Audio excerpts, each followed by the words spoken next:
Welcome into the Orange and Blue Sports Network for another broadcast of Florida Gators hockey. We got a special one on hand tonight. I'm Jamie Goldman, joined by my co-host, Rob Russo. Rob, what's going on tonight? We have the banner unveiling ceremony for the D2 national champions reigning. It's 7:30 sharp right now. Camera is right on that drop. It should be coming as the team hits the ice. We got a packed house here tonight. Had a fan bus come up from Gainesville, full to the brim, with a whole bunch of rowdy Gator fans here to support their squad against the Georgia Bulldogs. Yep, fans already rolling in. The Igloo is rocking already tonight.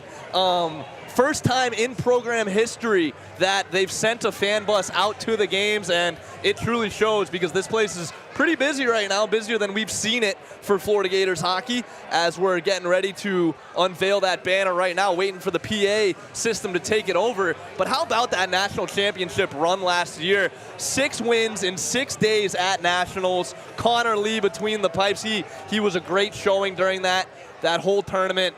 And in that game in the quarterfinals against, here come the Gators right now as the crowd gets rowdy. As they're coming out, you can hear the crowd right now as Connor Lee leads these defending national champions onto the ice right now.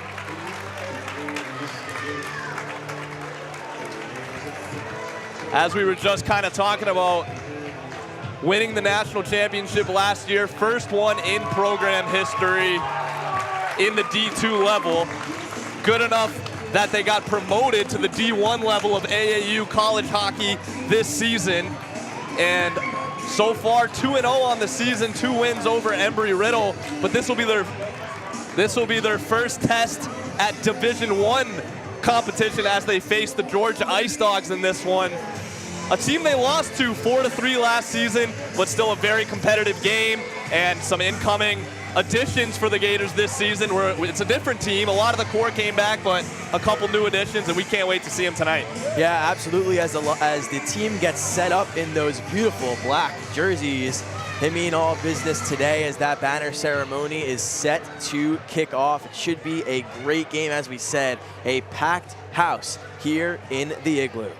Yeah, Igloo is rocking as we're getting ready to unveil the banner. The people are waiting and eager to get going here. And I think the PA announcer's taking it away right now, so we're handing it over right now. Community First Igloo for the Florida Gators grand reveal of their national championship banner.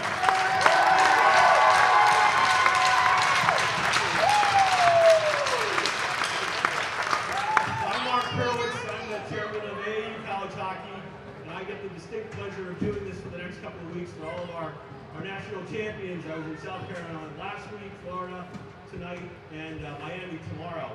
And I couldn't be more proud of the Gator team. They've always had a great organization. Last year was the first time they actually made it to nationals, and they wound up sweeping the entire thing. They beat Florida Atlantic in the final game. It was a really exciting game. And what I'd like you to do is turn your attention right next to the American flag, and we're going to reveal the national championship banner for them.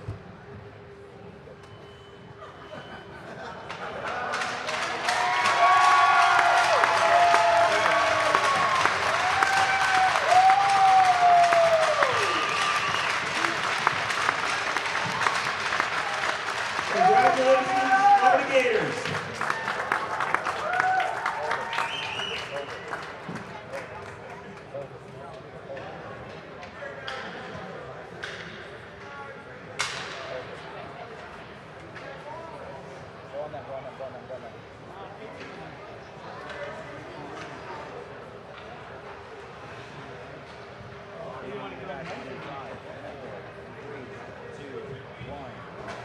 That was Mark Perwitz, president of AAU Hockey, to display the banner and unveil the Gators National Championship banner, first in program history. Now what you're seeing is a picture that'll last a lifetime here in Jacksonville for the Florida Gators hockey program. Once again, the first national championship appearance and the first national championship trophy / banner, the whole 9 yards. The Gators took it home. Yeah, a great performance, as you said, last year. Looking to repeat here on an upper level in the AAU Division I sphere. Ready for action here. Team still set to warm up as well. We'll have some action for you, some pregame analysis, an interview as well with head coach Frank Pasquale. A lot of stuff to go on. Puck drop set in about 10 minutes as both teams will now take the ice. The Bulldogs are joining on. Nice camo jerseys with that red numbering. Yeah, Ice Dogs taking the ice right now. Warm-up's about to get going. So we'll step aside here for a few minutes as you hear the boos as Georgia gets onto the ice. So we'll step aside in a few minutes. We'll come back for a pregame show, and then we'll drop the puck here at the Community First Igloo. You are listening to Florida Gators hockey on the Orange and Blue Sports Network.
The following is a presentation of the Orange and Blue Sports Network, the official home for student play-by-play at the University of Florida College of Journalism and Communications, and the official broadcast partner of Florida Gators Club Hockey. Now let's take you ringside with Jamie Goldman and Rob Russo.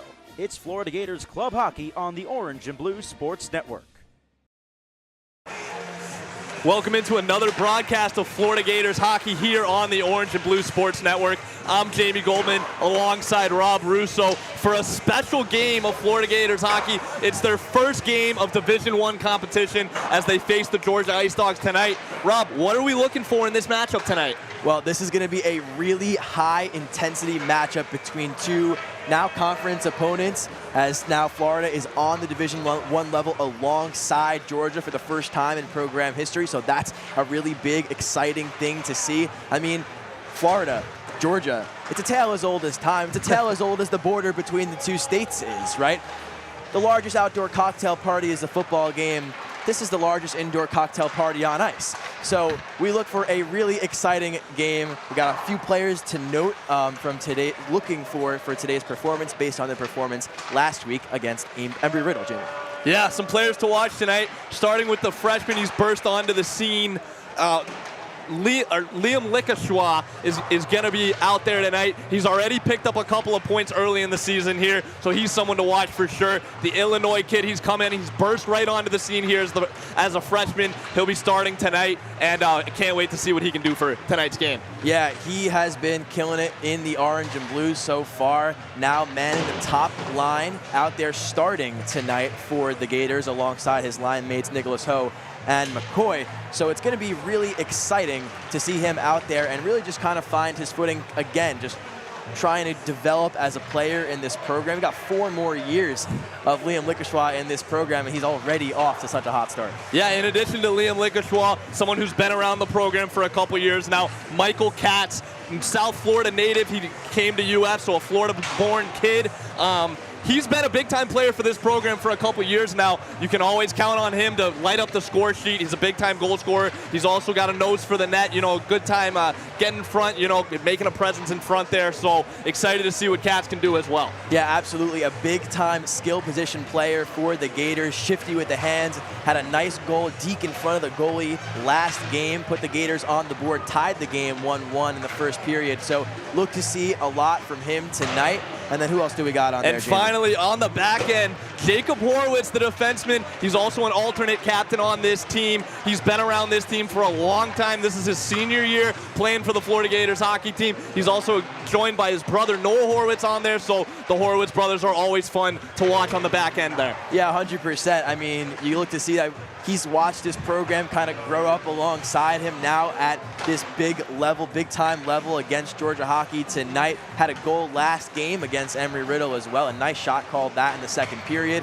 And yeah, look to see him kind of anchoring the back line along with his line mates as well. Who we got there? Owen Wayvada with him today, number 24. That's a freshman, so a senior and a freshman pair, but they're working really well together there on the top line. Yeah, so real quick, we got a chance to catch up with head coach Frank Pasquale before the game, so we're going to throw it to that real quick, and when we come back, we'll be ready to drop the puck here in Jacksonville. All right, I'm here with the coach of the Florida men's club hockey team, Frank Pasquale. Thank you for joining us. Thanks for having before me. the game. All right, so going into this one, right, this is a big matchup. This is your first test as a D1 team on the D1 level. How you feeling going into it? We are really excited about it, and this has been building up for a long time since Nationals last year and the decision to go D1. The players are excited, the coaches are excited, the fans are excited. We're going to have a great turnout tonight, so, you know, tough opponents. Should be a great night. Right, and we'll talk a little bit more about that. We got a fan bus coming, packed to the gills. It's the first time the team's ever had something like that. Yeah. Are you excited about that? How's the vibe in the locker room about having a really big turnout like that? What's going on? Well, I think the boys are really excited about it, and the cool thing is that I think the word about our hockey team is spreading around campus, and so I think it's creating a buzz with the students, and so there's now some, a lot of interest in hockey here in Florida in general. So I think it's going to be a great night, and I'm hoping that those fans see a great game and go back and tell all their friends about it. Right, yeah. So you guys are playing Georgia tonight. It's a historic rivalry between those schools. How does that translate on the ice? You guys are playing on the club level, but it's still just like a really high energy. Is it a little more juice behind it because it's the Bulldogs? Absolutely, absolutely. These two schools battle it out in every sport. Although football hasn't gone our way lately, but the hockey teams, I think there's a mutual respect. Our teams face each other each year in the Savannah Classic, so the rivalry does go back. And then, just there's mutual respect, but when the puck is dropped, both teams just go at each other, so it's going to be really exciting. All right, we're looking for a great game.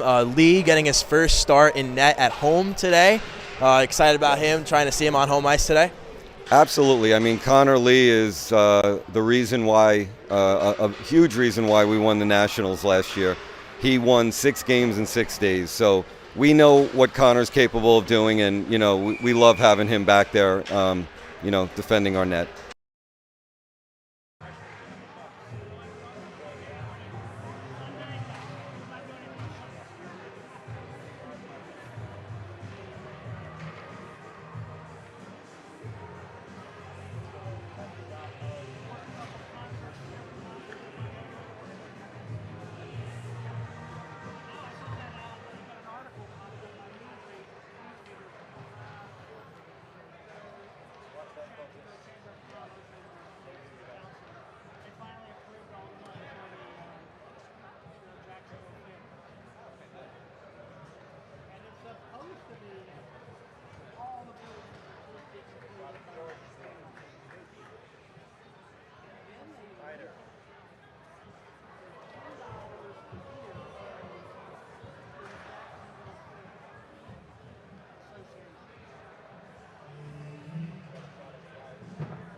So that'll do it for the national anthem, and we are finally getting ready to drop the puck here in Jacksonville for this matchup between Florida Gators club hockey and the Georgia Bulldogs.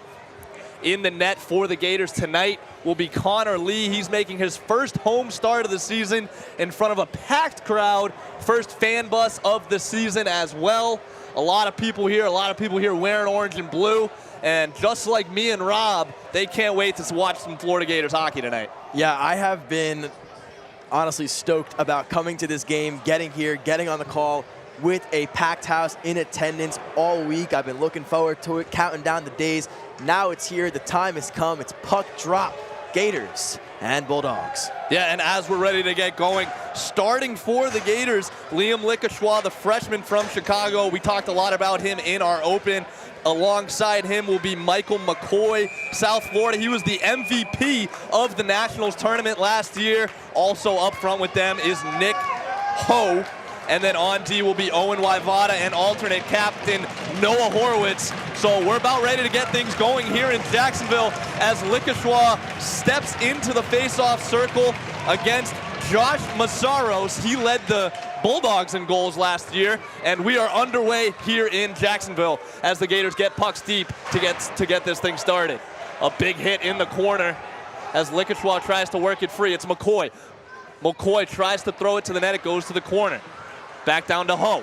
McCoy will pick it up. Early pressure from the Gators. McCoy throws it on net. Stopped. Nice pressure here early from the Gators. McCoy on the backhand tries to get a little wraparound down below. The blockers can't do it, but sets up an offensive zone face-off. Nice pressure here early. A nice stop that time from the starting goaltender from Georgia. His name, Ryan Testino. He's wearing number 31 tonight.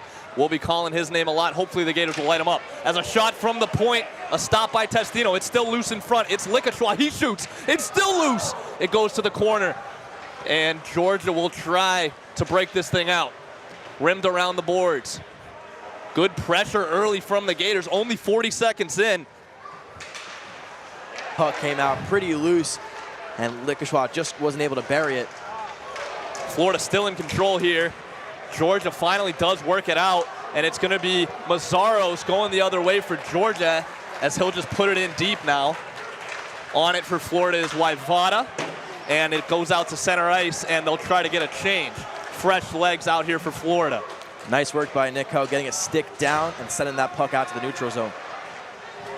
Tried to be too cute that time. Jacob Horowitz shut it down in the corner as it trickles up to the top. Goes off the referee's skate that time, and Connor Lee controls it, and it'll be a whistle in the defensive zone for the Gators. Had a lot of that last week as well. Pucks going off the ref, so we'll see if that maintains its status this week. But yeah, nice chance here for Georgia. Yeah, they teach you in referee school to stay on the board, stay out of the no man's land, and hopefully we can see the refs do that tonight. It's always good when you call the ref's name as little as possible. Yeah. You know, if you're the referee, you don't want to be having your name called. As the puck rims around, Georgia able to keep it in. Jacob Horowitz on it in the corner for Florida. Chips it up, tries to find Lampinen. The puck did not come out that time, so Georgia stays on it. Right back down for Horowitz. Gators in the blue or the black jerseys today, blue pants, black socks. On the other side, Georgia wearing the camo jerseys with black shoulders and red helmets, blue helmets for Florida. Jacob Horowitz has it. Up to Katz on the wall. Up to Lampinen. Lampinen between his legs to Rosen. Rosen loses control. Back up to neutral ice for Berkel-Jasek. Berkel-Jasek turns it over. A 2-on-1 brewing for Georgia. Nice play that time. Zach Zelmansky laid down that one and put that chance to rest for the time being. And now it's Berkel-Jasek again. Looking cross ice for Lampinen. Couldn't find him, but it finally does find its way to Lampinen. Lampinen entering the zone with some speed, but nobody with him. A 1-on-4 for Lampinen right now, and he turns it over. Georgia going the other way. A shot goes to the corner. Zelmansky, a 1-on-1 battle in the corner. Georgia comes out with it in front, and they score! Lee made the first save, but no one was able to clear the rebound out, and Georgia gets on the board first. Yeah, unfortunately unable to clear the zone. That one just bounces right in front onto the stick. And we'll see that's Brandon Eng for Georgia, number 5. As he lead the line, we'll see. Actually, it looks like that was David Eberle, number 2, with the put-in. So a nice job there by Georgia cleaning up around the net. Lee, as you said, unable to hold. Want to mention, unfortunately, spoiled there by a goal, but a really nice shift so far from Zelmansky. Yeah, Zomanski made a couple nice defensive plays that time before the goal. He kind of had no help there. Lee made the first save. Zomanski was working on the guy in the corner, and nobody was in front to pick up sticks. And they put that second and third chance, and the third chance finally got home as Georgia building some pressure again here following that goal. Stopped by Lee, a quick glove save that time. And a little roughhousing in front of the net after the play. Clean lane, low circle, just rips it, wrist shot. And Lee sees it all the way through to the glove. Nice job holding his own. Nice flash of the leather that time from Lee. Good glove save. As Georgia will get some fresh legs. And we'll drop the puck here in the defensive zone. Telab in the circle for Florida. Top line out there for Georgia, Massaros, Bailey, and Larissy. Up the wall. Sheets trying to get it through center, loses control, and Georgia's back on it. Regrouping now. D-to-D pass. Poole controls, loses control of it, and it's Edwards on him. Poole regains control for Georgia. Working through center ice is Georgia, looking to build on that 1-0 lead as they fire a shot. Stopped by Lee for a whistle. 16-17 in this first period. The Gators trail the Bulldogs 1-0. Couple of close games between these two last season. A 4-3 loss for Florida. And so this team can compete with Florida. You know, we've seen that last year, and, you know, I'm sure we'll see it again tonight. Georgia in the D1 level for a few years now. Florida making the jump this season. So we'll be seeing a lot of Georgia in the coming years between Florida and the Bulldogs. Yeah, we'll see them again later in the year. Also after tomorrow in the Savannah Classic, as that one goes off host skate and now back out to neutral ice. Yeah, when we spoke to Frank Pasquale, head coach of the Gators, he mentioned that Savannah Classic. They play every single season in the Savannah Classic. So these teams do know each other. They've seen each other before, but now playing in the same Division I level, they're going to be seeing even more of each other. Yeah, 100%. There's an offsides whistle there to stop play. Yeah, I mean, this is going to be hopefully a rivalry that continues to brew and get bigger and bigger, as Jackson Choi mentioned on Swamp Slapshot, which you'll hear later on in the intermission. Savannah Classic kind of serves as a home game for Georgia, obviously in their home state. So this, with the fan bus here, high energy in the building, serving as a big home ice advantage for the Gators. Also want to remember, as this one gets worked around down low in the defensive zone, that they let up the first goal last game against Emory-Riddle at home pretty early on, and were able to figure it out, lock down, and come out with the win there. So I'm not too worried just yet. So we've already seen from this Florida Gators team this season the ability to come back and stay with it. So hopefully we can see that again from Florida as McCoy picks up the puck in the offensive zone near the top of the circles, throws one to the net, stopped, and put out to the corner. Few bodies in front there, almost was able to make its way through unscathed, but it looks like it hit a skate of a defender right before it got to Testino. As Georgia working it in their defensive zone, trying to regroup. Back around, defenseman on it. He'll flip it out to center ice. And Horowitz is on it for the Gators. Up for Lampinen. Couldn't find him, though, as Horowitz has it again. Horowitz has a lane of open ice now. He's moving through the offensive zone, taking it behind the net, looking for a teammate. Throws it out in front. No one home for Florida, though. Yeah. And Georgia right back on it. Rosen had to turn his head there, just didn't quite see the pass in front. Rims around the boards, kept in by Georgia. The Bulldogs doing a good job after that early pressure from Florida. Georgia got on the board right after that, and since then, it's been kind of in Georgia's end. Dangerous pass by Lampinen right in front of the net, able to get on it himself after a bounce. Lampinen carries it towards the corner, loses control, and Georgia's heading right back out towards center. Georgia will get fresh legs, though. He'll just dump it in, and Connor Lee will control for Zolmanski. Zolmanski behind the net, loses control, and Georgia's right back on it. Behind the net, Rosen will rim it around. Right back on it is Georgia. Around the wall, Rainoff will try and play it. He's playing forward this season. He was a defenseman last year, but Martin Rainoff still on the team this year as a forward, though. Real team player. As the puck works around the boards, good control from Georgia, but having a hard time getting it to the middle of the ice as finally they throw it in front. A big hit that time, Zelmansky put him down and put that play to rest. Zelmansky, a really strong start as a retaliation comes. No call behind the play. I was a little shocked there was no call that time, but hey, the refs are letting them play. Pretty physical start to this one from Zach Zelmansky as the Gators control. Shot, stop, juicy rebound, Waivada. Couldn't put it home, just wide. Jackson Choi back on it, and the Gators will control. Weinstein tried to get in on it there. Couldn't get him though, and it's a 3-on-2 break for Georgia. Dropped to Mazzaro's. Mazzaro's shot just misses, and the net is off. We saw a lot of that last week. This is the first time the net has been dislodged tonight. Yeah, rightfully so, though. That one takes a hard bump along by Owen Waivada. Going back to his shot down the other end, gets a rebound, a really nice opportunity, but just off on the angle, and Testino was able to hug that right side post and cover his territory, and Owen Waivada really tried to sneak it in, but shot it wide. Telab loses the neutral zone faceoff, but the Gators do control and get it in their offensive zone. Evan Edwards on it in the corner, also an alternate captain on this team, a leader who's been around here. The referee's arm in the air. We're going to see a penalty here. I'm not sure who it's on. Looks like it's going to be on the Gators, as Georgia's goalie will go to the bench for the extra attacker, as it is a delayed penalty. So right when the Gators touch the puck, there'll be a whistle, but right now Georgia trying to capitalize on the delayed penalty. Yeah, Telab got a stick down on that one, but didn't hold on to possession, so the delayed penalty continues. Gators got to touch up here. Got to touch up.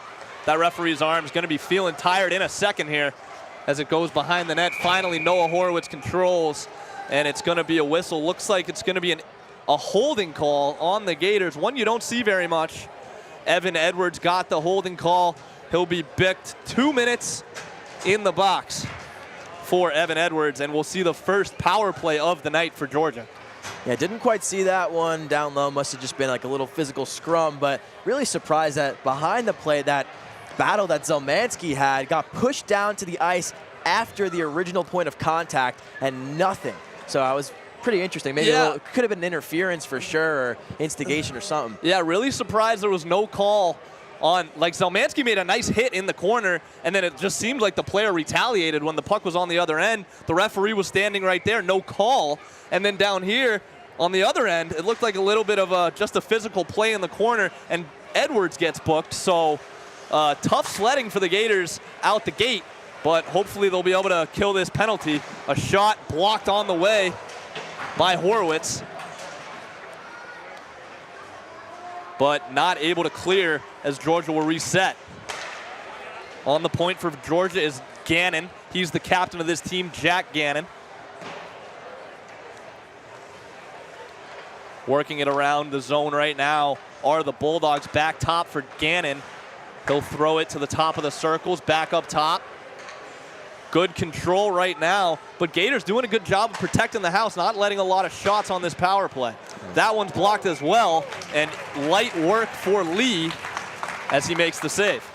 Yeah, fluttering shot. It goes off, looks like it may have gone off a sock there, and was able to bounce up right into the glove of Lee. Really nice job from the Gators defensively, sticking to their man, keeping the rotation, moving along that four-man square. And now the Bulldogs just over a minute left to go in the power play.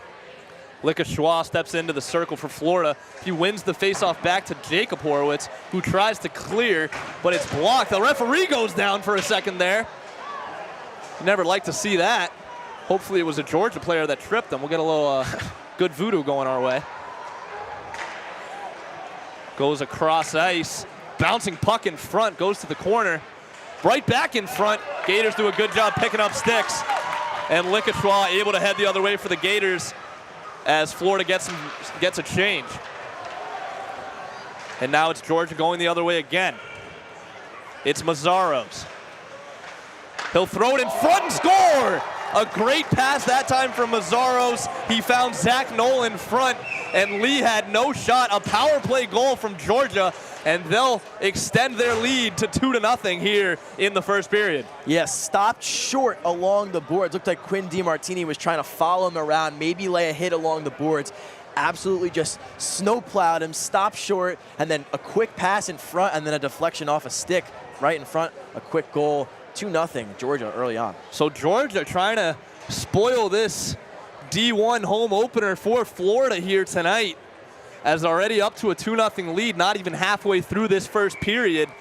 So the Gators got some work to do now, as Rosen loses the faceoff and Georgia's right back on it. They'll throw it on Connor Lee, and Zelmanski very physical in this early going, getting into it with a Georgia defender, but the Gators regain control. Maybe that's what the Gators need, a little bit of fire. A shot on that, it's loose. Oh, Cole Rosen couldn't put it home. That puck was sitting like a silver platter for Cole Rosen. Couldn't get a stick on it. And the Gators failed to capitalize on a golden opportunity. Bounce is in front again. The Gators with some pressure here. Florida able to keep it in. It's Katz. Katz in front. Looking for Rosen, couldn't find him. Goes back up top. Shot from the point. Gators finally finding some pressure here. Lampinen shot just wide. And it'll go to Zelmanski. He'll keep it in. Zelmanski got taken down that time, no call. Zelmanski has been Mr. Physicality in this first period so far, as the puck goes deep, and he'll get a change. Yeah. And we saw that last week against Emory Riddle. Just he was in the box a little bit, had about 8 minutes of penalty time, I think, or 6 in that one. A really, really physical player, but a guy that's not afraid to lay the body, and that's what this team needs. Yeah, I don't know if there's some previous beef with Zelmanski and the Georgia hockey team, but it seems like he's had a target on his back so far tonight. So we'll keep an eye on Zelmanski's physicality throughout the rest of the game. As Waivada controls behind the net. He'll throw it to Noah Horowitz. He'll chip it off the glass and out to neutral ice. Jackson Troy gets a piece of it, and he'll send it all the way down behind the net. Controlled by Georgia. Gators try to get on the forecheck. Big Josh Weinstein behind the net. Loses control. Out to center ice. A good step that time from Waivada has the Gators going the other way. In the corner now. Choi on it for Florida. Down in front. Weinstein couldn't get a shot off. Waivada pretty down low as Choi recovers from him on the back end. Good job by Jackson Choi, noticing the defenseman went in and able to, hold his back for a second there. As it comes into the offensive zone for Florida. Good control right now, keeping it hemmed in as Horowitz shoots one, and it's stopped by Testino. Nice clear lane there from Horowitz with some traffic in front. Testino sees it all the way through. Nice save. But a lot of pressure here from the Gators just to go back. Cole Rosen had multiple opportunities right up front, just wasn't able to put it home. But the Gators really have something going here. 7:46 left to go in the first period. Got to put one home here and half this lead. Yeah, that chance by Rosen was probably the best chance we've seen so far tonight for Florida. So we'll see if they can build off that here on this shift. As Georgia wins the faceoff and going through neutral ice, they'll put it deep behind Lee's net. It bounces in front, and Lee able to make the save, and the net gets dislodged. But another scary moment there for Florida here in this first period. Yeah, you gotta get the glove over the puck there, no doubt about it. Just sitting on the leg, and it comes loose. Thankfully, we get a whistle that slows the play down, but really just gotta lock in there, gotta get that glove on the puck, stop the play in front of net. Yeah, that's a tough play for Connor Lee because it looks like it's going to go behind the net there, and then it kind of just bounces right in front of your face. So Lee, a good job of keeping that one out. Maybe a little bit of aided by the net being off, but no harm done there. A similar kind of play right there as the puck bounces right in front of Lee from behind the net. Lee handles it well, so maybe he heard you putting the glove right on that puck. Yeah, that one comes in at an awkward angle. I've seen in professional hockey, just a really weird angle from behind the net, bounces off the skate and goes in, so really heads up to stay on top of that puck, see it, and jump down on it. Yeah, nice save that time from Lee. Lee was such a pillar of this Florida Gators hockey team last season. He was the starter for all 6 games in Nationals. He got all 6 wins, so it's great to see Connor Lee back with the Gators for another season. As Georgia works it behind the net, they can't clear though as Ho forces the turnover. McCoy will try to get a shot. It's blocked, and Lickachwa behind the net. Gators trying to get something going here. It's out to center as Georgia enters on a 2-on-2. Nice stop from Lee. Yeah, has to stretch across the net, able to get the glove out in time, hang on that far side, and make the stop. Yeah, so far the 2 goals from Georgia, one of them was a one-timer right in front of the net. That was a tough stop for Lee to make, and then the second one was a rebound opportunity, second, third chance in front. So Lee's been strong here in this first period. Gators defense need to do a little bit of better job of defending in front of him as Lee makes another save, and another save. Connor Lee, a flurry of saves here in this first period, keeping the Gators only down 2-0. The defense has to lock the gates here. Finally, Ho gets a turnover, and the Gators go the other way. Drops it from McCoy. McCoy's shot stopped by Testino and played out to the corner. And Georgia puts that chance to rest. Going the other way are the Bulldogs. They turn it over, though. It's Rosen. Rosen will just try to put it in as the Gators get fresh legs. Poole moving through center. Over to Mazzaros, back to Poole. Shot just wide. Lee may have gotten a piece of it. And the Gators dodge another bullet. As it's Rosen for Katz. Makes a nice move. Mikey Katz, so shifty, but loses the puck there. But Gators looking to get something going here on the forecheck. And if that one doesn't hit Lee, which it did, that was going to be an icing, but it was on net for Lee, so we play on. Out to center ice, and it goes all the way down. This one will be an icing, and it'll result in an offensive zone faceoff for Florida. And they really needed that. They needed some time to just breathe for a second, get down, set up a play in the offensive zone, and really just try and put one on.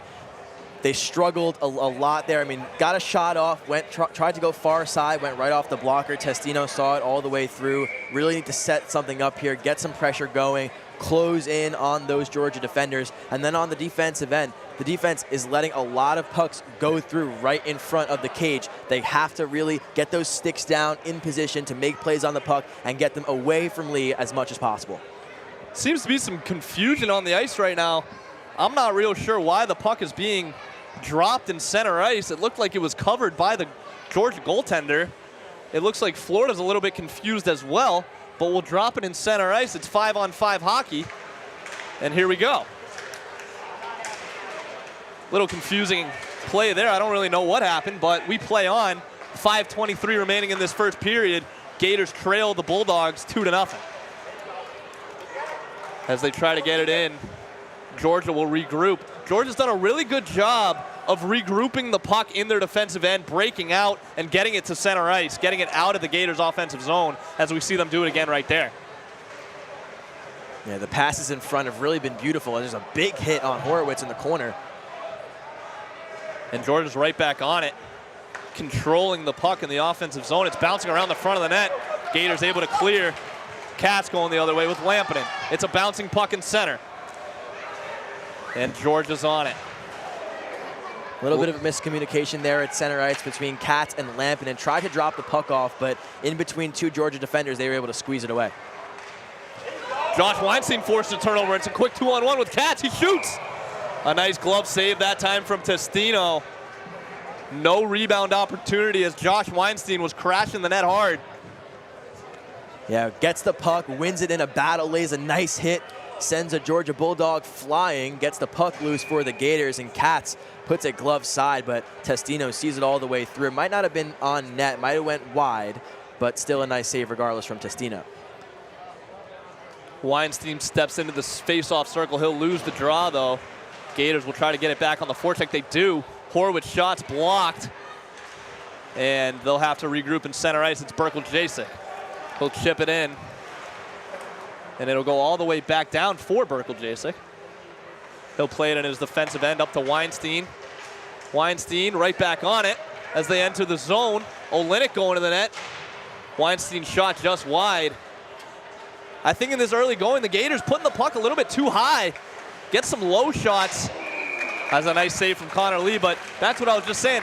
Get some low shots on that 2-on-1 with Katz and Weinstein. Katz kind of put it upstairs trying to pick his top corner. Put that thing off the pad for Weinstein going to the net hard. 100%, I agree with you, and that's really where those goals are going to come. A cleanup. Like Testino looks really, really sharp here, and if they can put some back, some dirty goals, and half this lead, tie it up eventually, 4 minutes to go here in the first period, they'll be much better off as the whistle blows. I believe it may have been a face-off infraction. As, Georgia center kicked out of the dot for this one, and hopefully Telab can take advantage on the new center. And he does. Face-off one back to Berkel-Jasek, and the Gators control the puck. Berkey working around on the wall for Rainoff, who chips it out to center ice. Edwards will chase, and Edwards wins the battle. Testino steps out of his net, plays it to the corner, and the Gators have control in the offensive end. See what they can do with it. Tries to shove it down to Edwards. He couldn't control, and Georgia, once again, does a really good job of breaking out, and the Gators are offsides. Berkel-Jasek behind the play a little bit. Horowitz, bad step that time, and a nice stop from Connor Lee. As that one gets out to center ice, yeah, the defense really needs to settle in here. They need to get those sticks down on the ice. Georgia making beautiful passes across that are able to find their intended target the entire way through. As Rainoff will put it all the way down, icing waved off by the referees. There was a chance to play that one from Georgia. Rainoff back on it. A nice move that time from Georgia, breaking the puck out of the zone. As here they come. Shot on, stopped by Lee.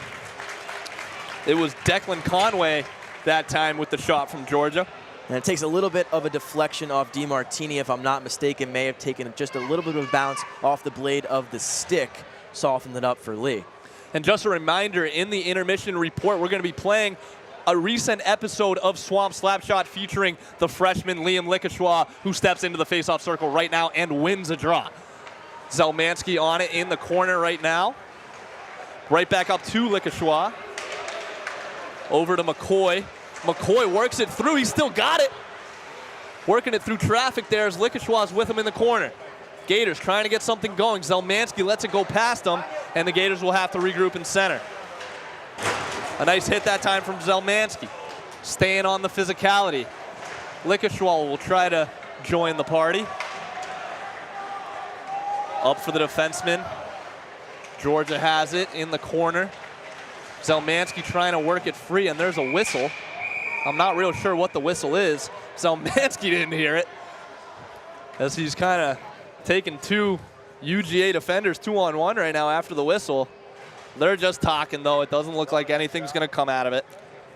Yeah, not afraid at all, and really that's what you need to see here from him. This game is getting more and more physical as it goes on, and the Gators looking for some momentum, some energy, a big boost.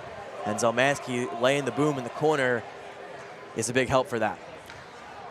UGA gets a late change as they switch out the wingers. Coming onto the ice is Ryan Bailey, the left winger.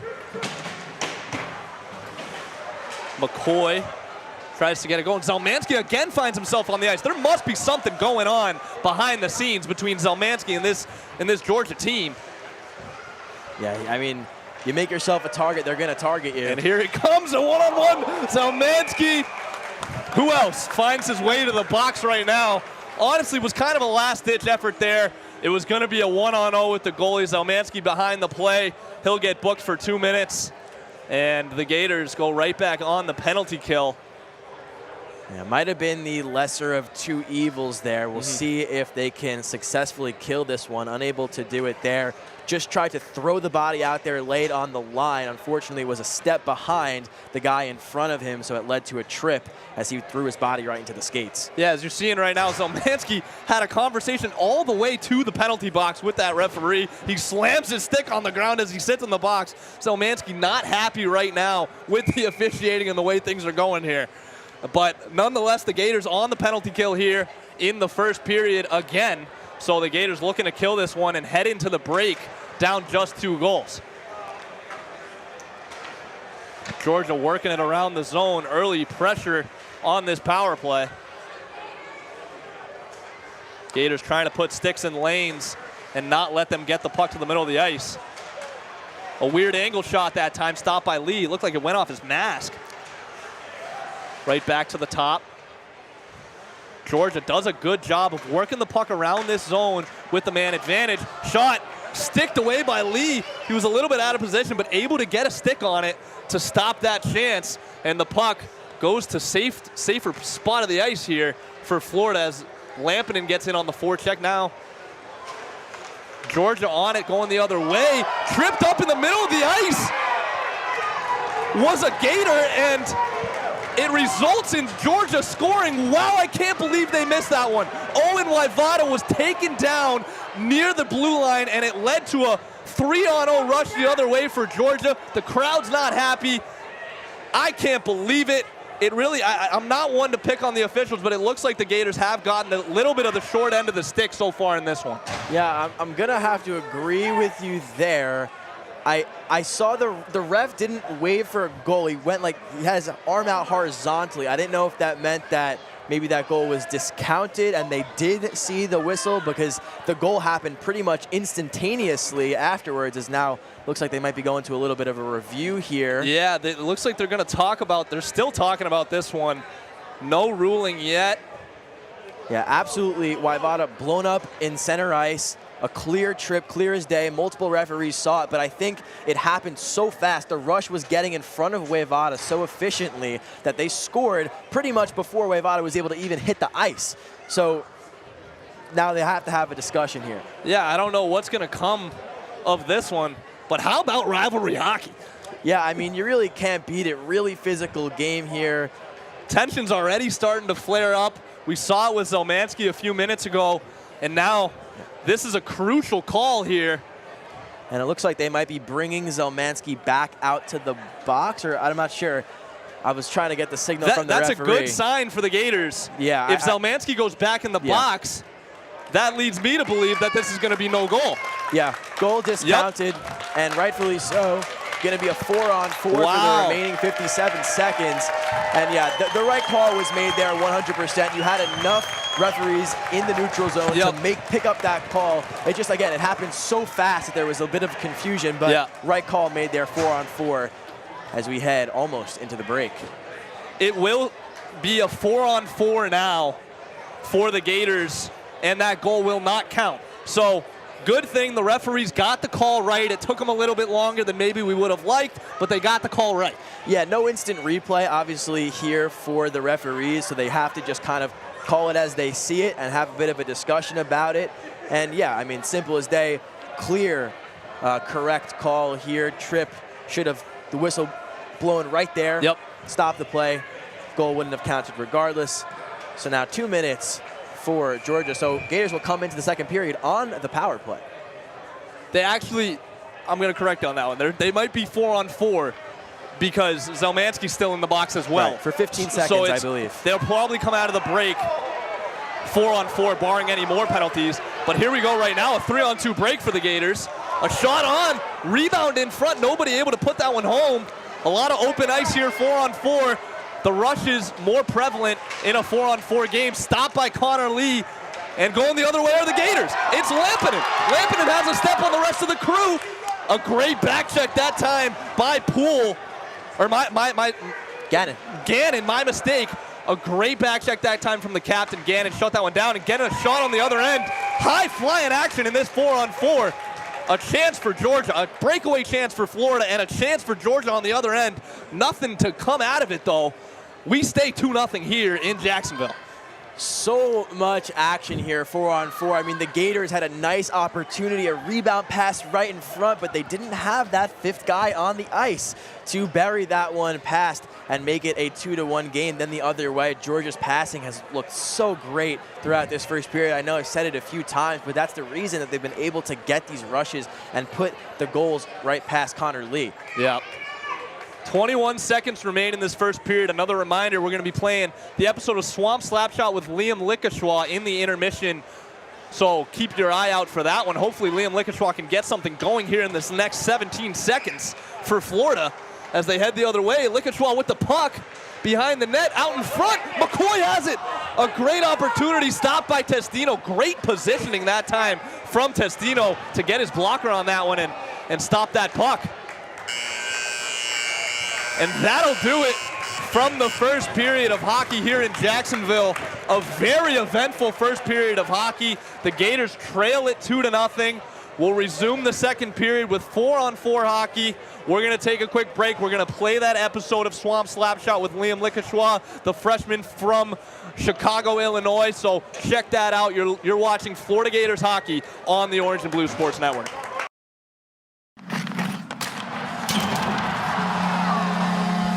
This is the Orange and Blue Sports Network, the official broadcast provider of Florida Gators club hockey. All season long, OBSN will have you covered both on and off the ice. This is Swamp Slapshot with Jamie Goldman and Rob Russo on the Orange and Blue Sports Network. Welcome into another episode of Swamp Slapshot. I'm Jamie Goldman, joined by Rob Russo. Our player guest today is freshman Liam Lickeshaw. Liam, how are we doing today? Fantastic. How are you guys doing? Doing good, doing good. Too bad. Excited to talk some Florida Gators hockey. Me too, man. So before you got here, I just want to know a little bit about you, where you came from, where you grew up, teams you played for. Tell us about Liam Lickeshaw. All right, so growing up back in a little suburb of Chicago, it was called LaGrange. Played for the Chicago Hawks Hockey Club my entire life. Literally never switched clubs once. I would do AAA spring just to do better. Never really had any desire to go AAA though. I had a great culture at my AA team, the Chicago Hawks. So my last year of high school, I actually double rostered. Played for the Chicago Hawks and for my high school, Lyons Township. That was a great time. I wish I did that all 4 years because playing high school for your school. I played lacrosse for my high school, but I wasn't very good. Playing hockey, actually being good at it, it was fun to represent my school doing that. So for sure. Why didn't you do it all 4 years, just out of curiosity? It was a lot of time. Yeah. It was every single day getting on the ice. Big commitment. Yeah. So every day. you played for this Chicago Hawks team your whole life. It was probably the same group of guys, right? It was, yeah. So how has that transition been? You've been playing with these same group for 10, 12, whatever amount of years, and now you're here in Florida with these brand new group. You don't know any of these kids, so how's that kind of been going? I mean, I feel like I'm a pretty social guy, so it hasn't been too bad. Jackson Choi and Keegan Lampinen, those guys are at the same fraternity that I'm pledging, so I've been getting to know them very well. Same with Nick Ho and Michael McCoy, those are my line mates, and then just really everyone. I just get along with everyone pretty well, so it's been a good time, I think. Yeah, for sure. I mean, you guys looked really good out there. Those first 2 games, putting up 7 and 6 goals. You were on the score sheet as well. 1 goal, 1 assist last game after we adjusted the score sheet. They gypped you, man. Yeah, That was fair. So, that adjustment, right? I mean, getting to know what goes into line chemistry. How much time and practice goes into working with your 2 line mates, and you're the center, you're heading up that line. What does it mean to just be in practice and just grind it out with those guys? Well, I talked with Michael a lot about it because we're both I guess all 3 of us are skill guys, but Mike was telling me this isn't a league where you dangle around everybody. You're going to get killed if you do that. Very different than high school and club and that type of stuff. He's you keep it below the goal line, get gritty, and just keep below the goal line, cycle, try and make a quick pass here and there below the goal line mainly, up to the point, shots from there. Just keep it simple, really. And so I started to do that a little bit, and it was working. We were cycling the puck very well, I'd say. Yeah, I agree. And we talked about it on the broadcast a little bit. I don't know if you listened back yet, but really the big thing was the combination of, you get those quick passes ahead, the one that you got on your goal, and then the nice move in front, or the one that Mikey Katz had on the first goal. But then you also have the goals the one that you almost had an assist on, or just ones in front where you're really grinding it out, getting those dirty goals, getting in the corners, and just really working the puck out. So how has that balance been for all you guys? Because all you guys, you do have so many skilled players on the roster as well. Yeah, it's nice. I mean, it's hockey. Just kind of just go with the flow. That's why I love hockey so much. There's not a lot of set plays like football where you have to literally study. Right. Like, I mean, we all go to UF, we're all good students, but like I'd rather play a sport to play a sport, not to know how to run a route. Yeah. So it's just kind of go with the flow, just that's about all I got. Yeah. So how does the pace of play kind of compare? Because you mentioned like you've been playing AA hockey, you played high school for your school up there, you said Alliance Township or something like that. Yeah. So how's the pace of play kind of compared going from AA high school to now the college level?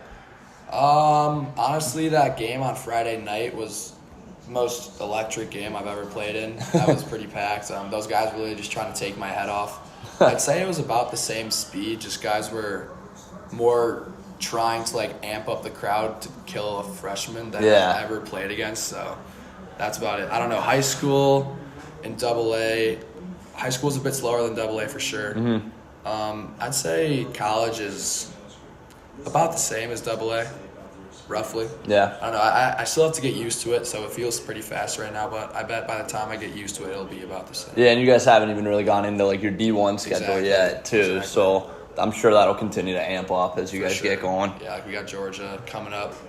Yeah, rivalry game in a couple weeks. Yeah, good. You excited? Like, what's going on? You guys talking about the rivalry? We're all fired up. We're getting a bus on Friday, I think. Really? Yeah, we're getting a bus Friday. I don't know about Saturday, but yeah, hopefully.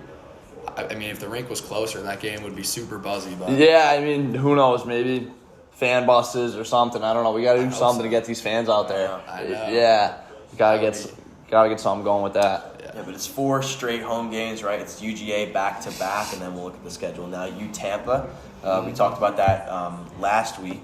That's a D1 squad now. They're back-to-back. I think we're close to it, right? D1 back-to-back champions. D1 national champions, right? Now you guys are going to repeat. I know you weren't on last year's team. You're going to repeat as national champions, going from D2 to D1. So, then maybe that's a bit of a preview of some playoff action that we're going to see later on in the season. So any feelings going into that one?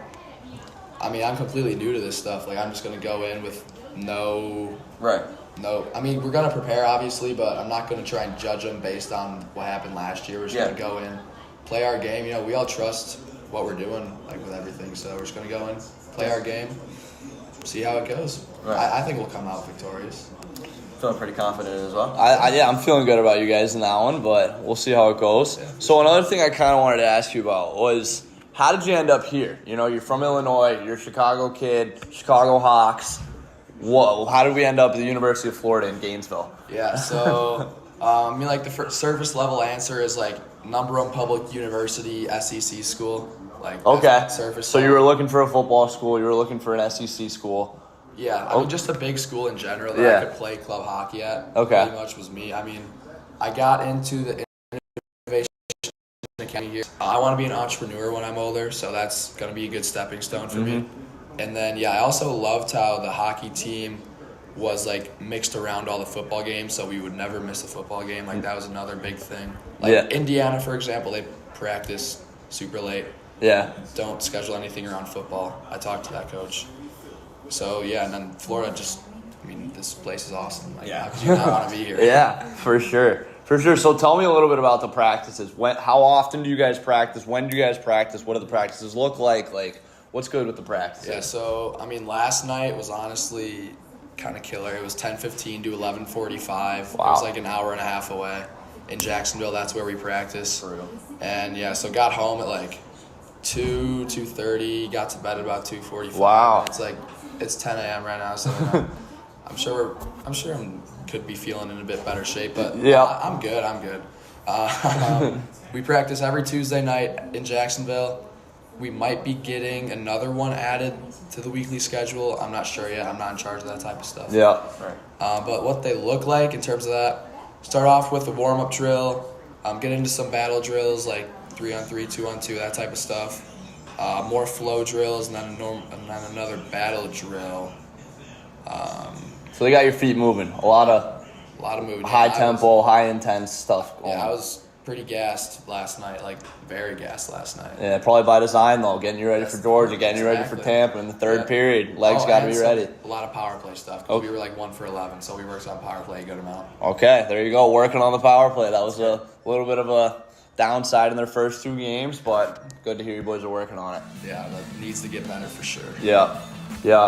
All right, if you don't have anything else, I think that's pretty much going to wrap it up for our second edition of Swamp Slap Show. We want to thank you guys for listening in and watching, and we want to thank Liam for joining us today. Thank you, man. Thank you guys for having me. Yeah, no, we had a blast.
Welcome back to the Orange and Blue Sports Network. I'm Rob Russo, joined by Jamie Goldman. The ice is cut. We're 3 minutes away from action here in the second period against the University of Georgia. They hold a 2-0 lead over the Florida Gators if you're just joining us. It was a physical, hard-fought first period, Jamie. A lot of penalties. We're currently in a 4-on-4 situation that's going to continue on for the first few moments, and then we'll head to a Gators power play. So what are your thoughts on the first period?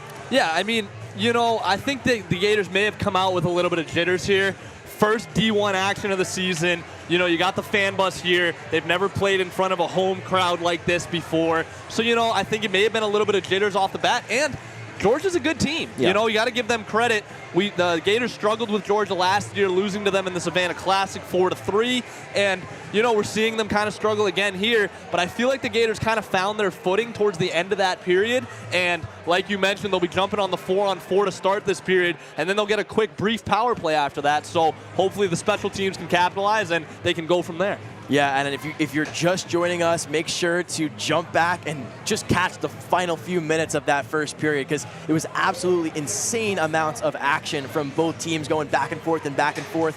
The big thing for Georgia is their passing. They're getting those passes down on the ice, past Gator sticks, which aren't in the way where they should be, and that's really working to their advantage right now. They were able to get a lot of shots and passes that went across the goalie's crease, Connor Lee, and a few sticks on it, a few lucky bounces, and there you go, you're up 2-0. So that's really for the Gators. Really just want to tighten down, get in those defensive stances, cut off those passing lanes, even more so than the shooting lanes. I think they're getting in the way of the shots at a decent enough rate, but getting in the way of those passing lanes, breaking up those passes across, they're pretty low to the ice, so I think that's really going to be the big thing for the Gators. Yeah, Georgia doing a really good job of controlling the puck in the offensive zone and doing a good job of breaking the puck out of the defensive zone. The Gators' forecheck hasn't really been able to get much going here, and they've been allowing Georgia to kind of break out of that defensive end pretty well. So I'm really excited to see what the Gators can do in this second period. We had a chance to talk to Owen Waivada in between the periods, so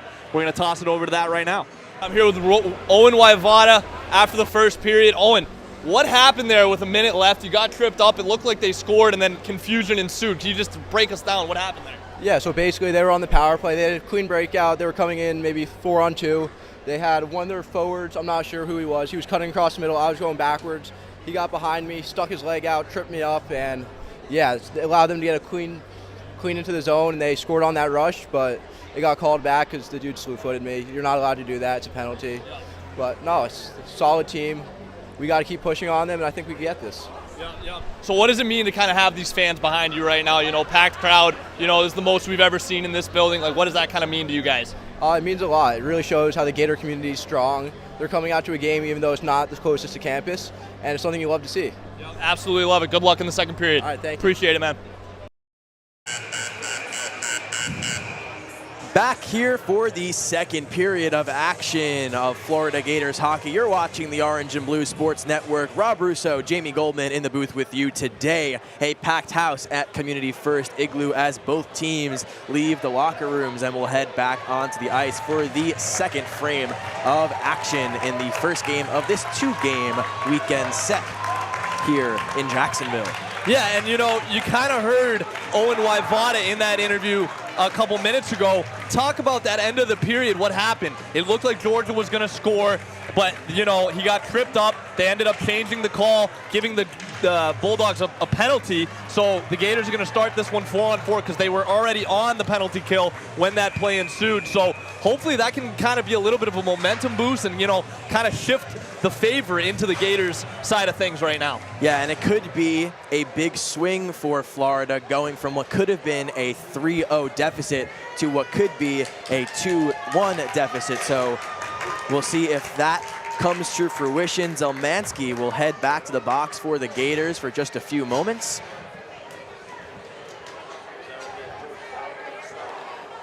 It'll be a 4-on-4 situation as we kick off the action. Both teams getting set, and both players back to the box.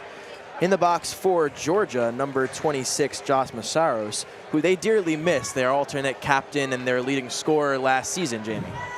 Yeah, he's a big impact player. We saw it in that first period. He had an assist, a really flashy assist too, you know, entering that offensive zone on the 2-on-2, kind of stopped on a dime and, you know, found his player in front and they put it home. So, you know, Mazzaro's a big-time player, so no Mazzaros to start this period.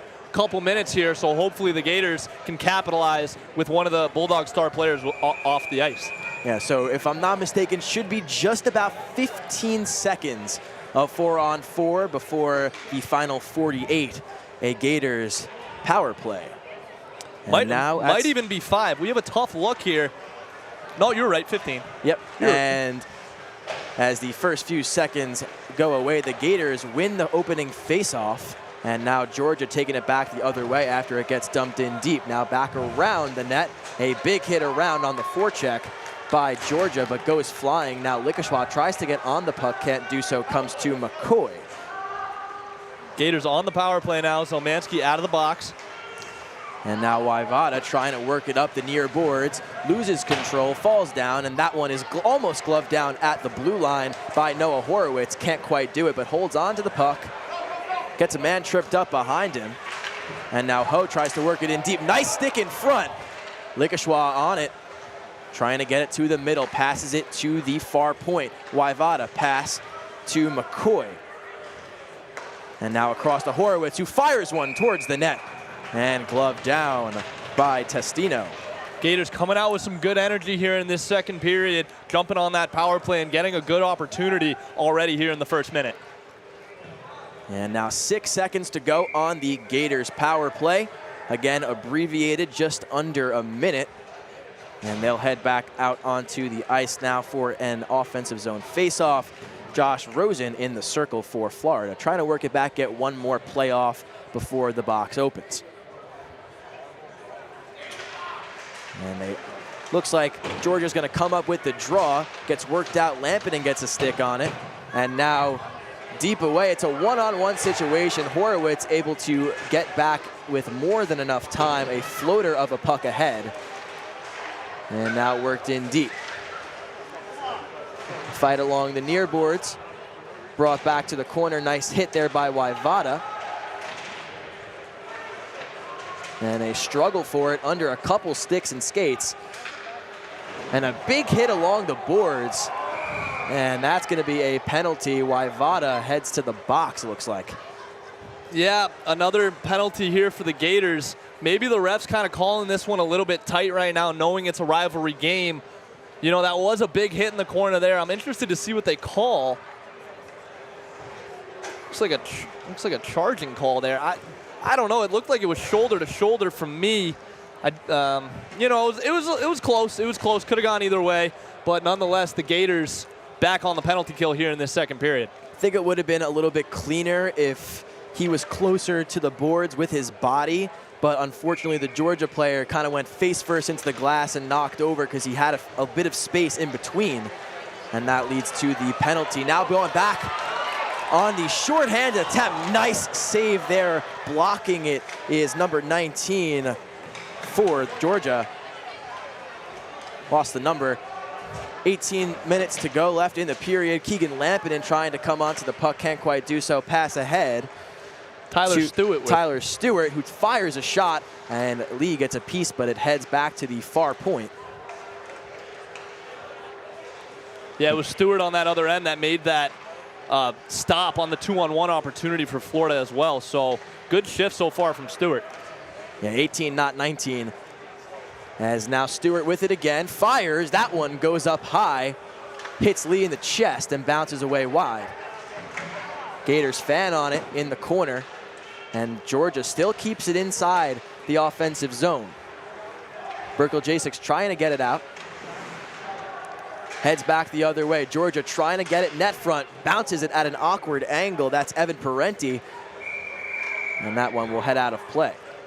Yeah, Georgia loving those kind of awkward angle shots. They've had a few of them in the first period, as well as just kind of some weird angle dumps as well that have kind of found their way right in front of Connor Lee. But thus far, he's done a pretty good job with it. Yeah, I 100% agree with you. I mean, but it's really a good strategy from Georgia. Just put the pucks on net. Maybe one will get by. And they're going to continue to do that. They're going to stick to their strategy, stick to their guns. That's why they're up 2-0. As under a minute to go on the penalty kill, Waivada waiting to get out of the box eagerly. Now a defensive zone faceoff for Florida. In there is Josh Massaros going against Josh Rosen. Or that's Josh Weinstein, pardon, in the circle for Florida. 50 seconds on the power play. And Georgia able to win it cleanly, get it back to the point. Poole gets it across. And now in rotation. And a fire one-timer is blocked in front by Noah Horowitz, and the Gators get a clear. Now Weinstein trying to find it in the corner, finds his man, not the puck. And now we'll have to chase back around the other way. Gets a nice pass under the skate of Weinstein. And now back in the other way for Georgia. Tic-tac-toe, just can't get it to go. Goes off the side of the net. And now again trying to work it in deep. Good work by Weinstein along the near boards here. And now worked around. And a big hit along the boards. What else is new? From Zach Selmansky, as that one is gloved down on a quick shot in front by Connor Lee. Yeah, and a few seconds ago, Owen Waivada burst out of the penalty box as well. So the Gators do get the penalty kill, back to even strength here. And finally back to even strength. Hopefully they can get something going here in this second period. Nothing to show on that scoreboard right now for Florida. Yeah, outside of that quick one-timer right in front of the net monitor, which was blocked by Horowitz, not too much. A nice penalty kill from the Gators as Georgia wins the face-off draw in the offensive zone. This one chipped away towards the near boards. And now a battle in the corner. Gators try and lift it away, can't do it. Brody Sheets gets a stick on it. Now he'll lead the Gators rush. And it'll bounce back the other way off a Georgia skate to Zelmansky, who sends it out ahead to neutral ice. And now back into the near corner. Quinn DiMartini comes on it. And that one too far ahead for Edwards. Georgia playing disciplined. Nice hit there by Edwards, as this one is dumped in again deep behind Lee. Battle along the boards. DeMartini in on it alongside Telab. Now Zelmansky on the boards. Gets under a hit and able to play the puck ahead. Now a big hit in neutral ice involving Edwards. Gators trying to get off and try and get a change. Guys have been out there for a while. Florida doing a good job of D-zone positioning right now, getting the puck out of the zone. But once they get the puck out, they're having a hard time getting it in. As a quick one-timer, a nice pass in front. But the one-timer saved by Lee. Again, those passing lanes wide open. Gators doing a good job holding them off the score sheet. But unfortunately, those lanes are still open for the passing to get through, as now the Gators have a chance to get fresh legs on. It's the top line of McCoy, Ho, and Likashwa. Likashwa in the face-off circle for the Gators. Wins it clean. Back to Noah Horowitz, gets it out to center ice. Now the Gators on a rush, it's Ho. Gets it back for McCoy, now to Ho, right in front. And a shot from Waivada from the point. Nice transition offense, gloved down by Testino. But I like that from the Gators. Yeah, finally getting something going here in the offensive zone.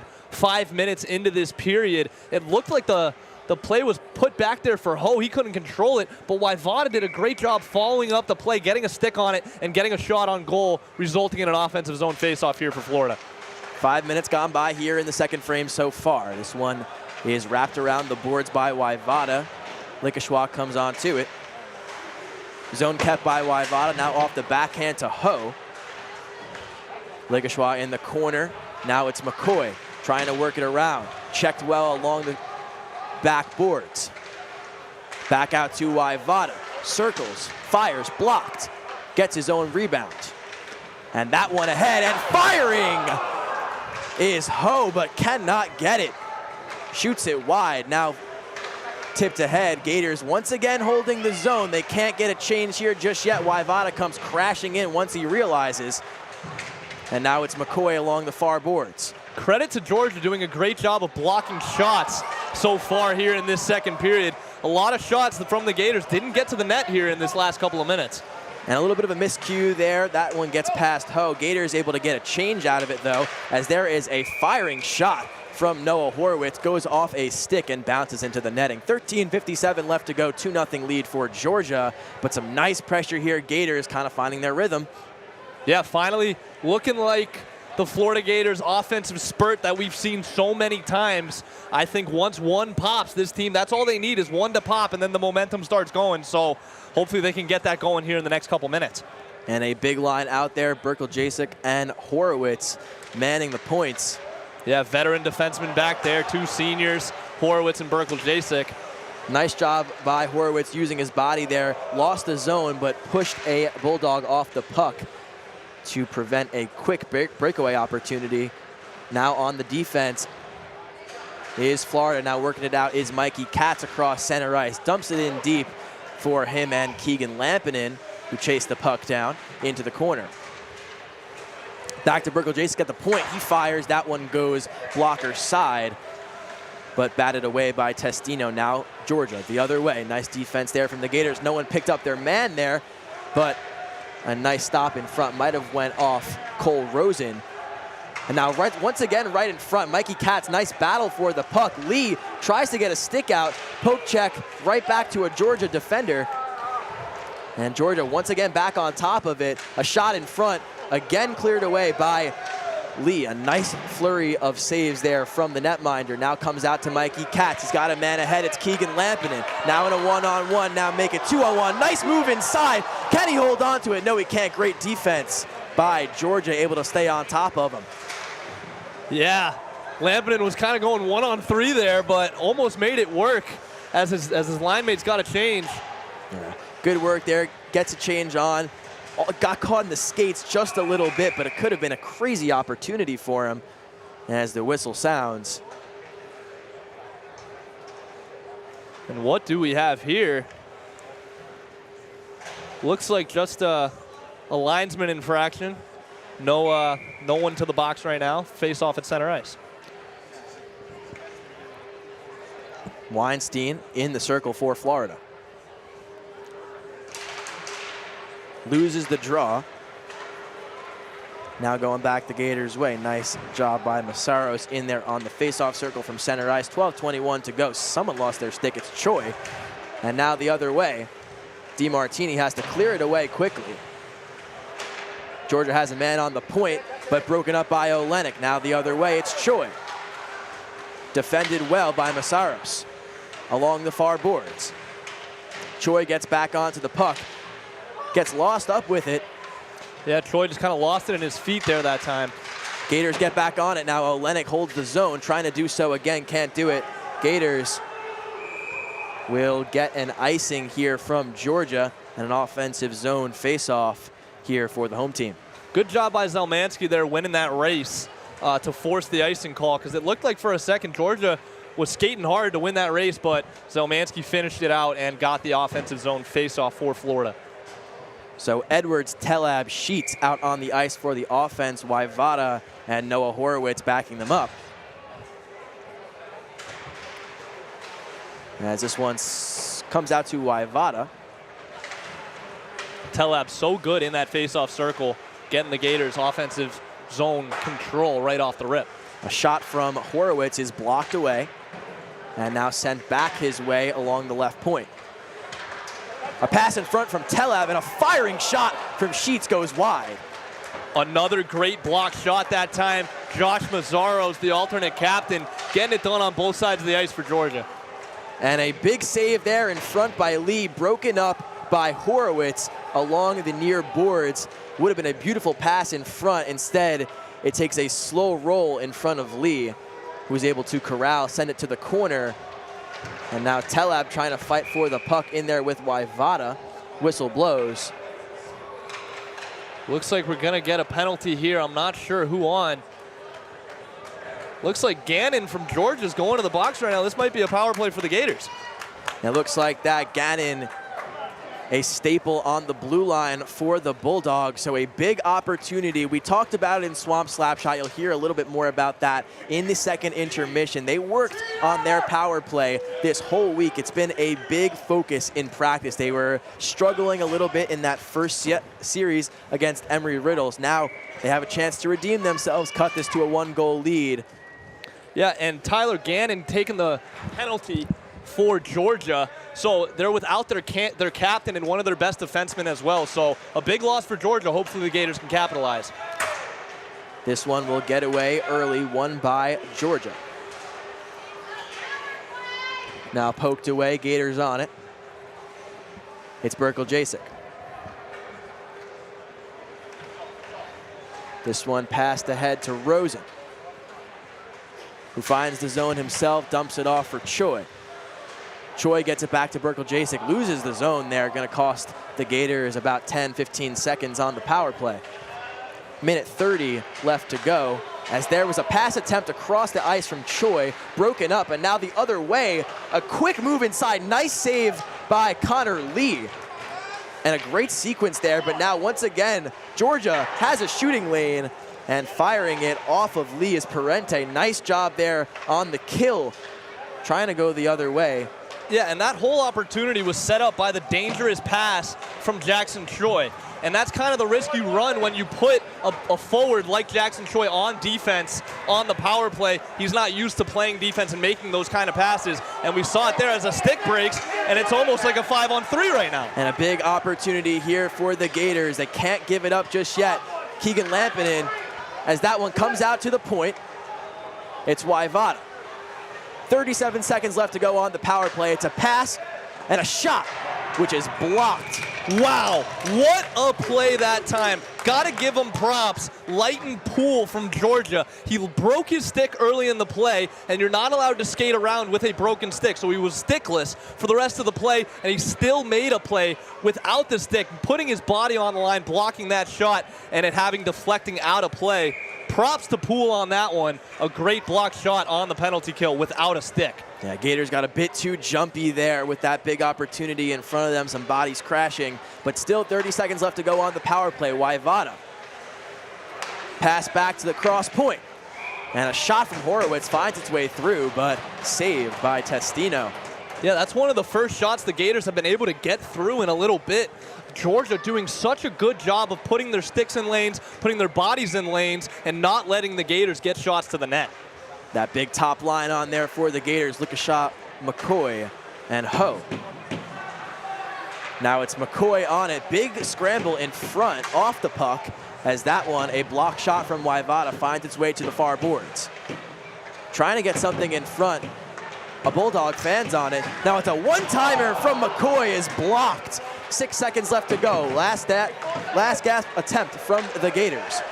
This one goes across, nice stick down from the Bulldogs, closing up that passing lane. Now a pass in front, man out of the box, even strength. That one tipped away by a Bulldog. Gators hold on to it. Flickishwa in front.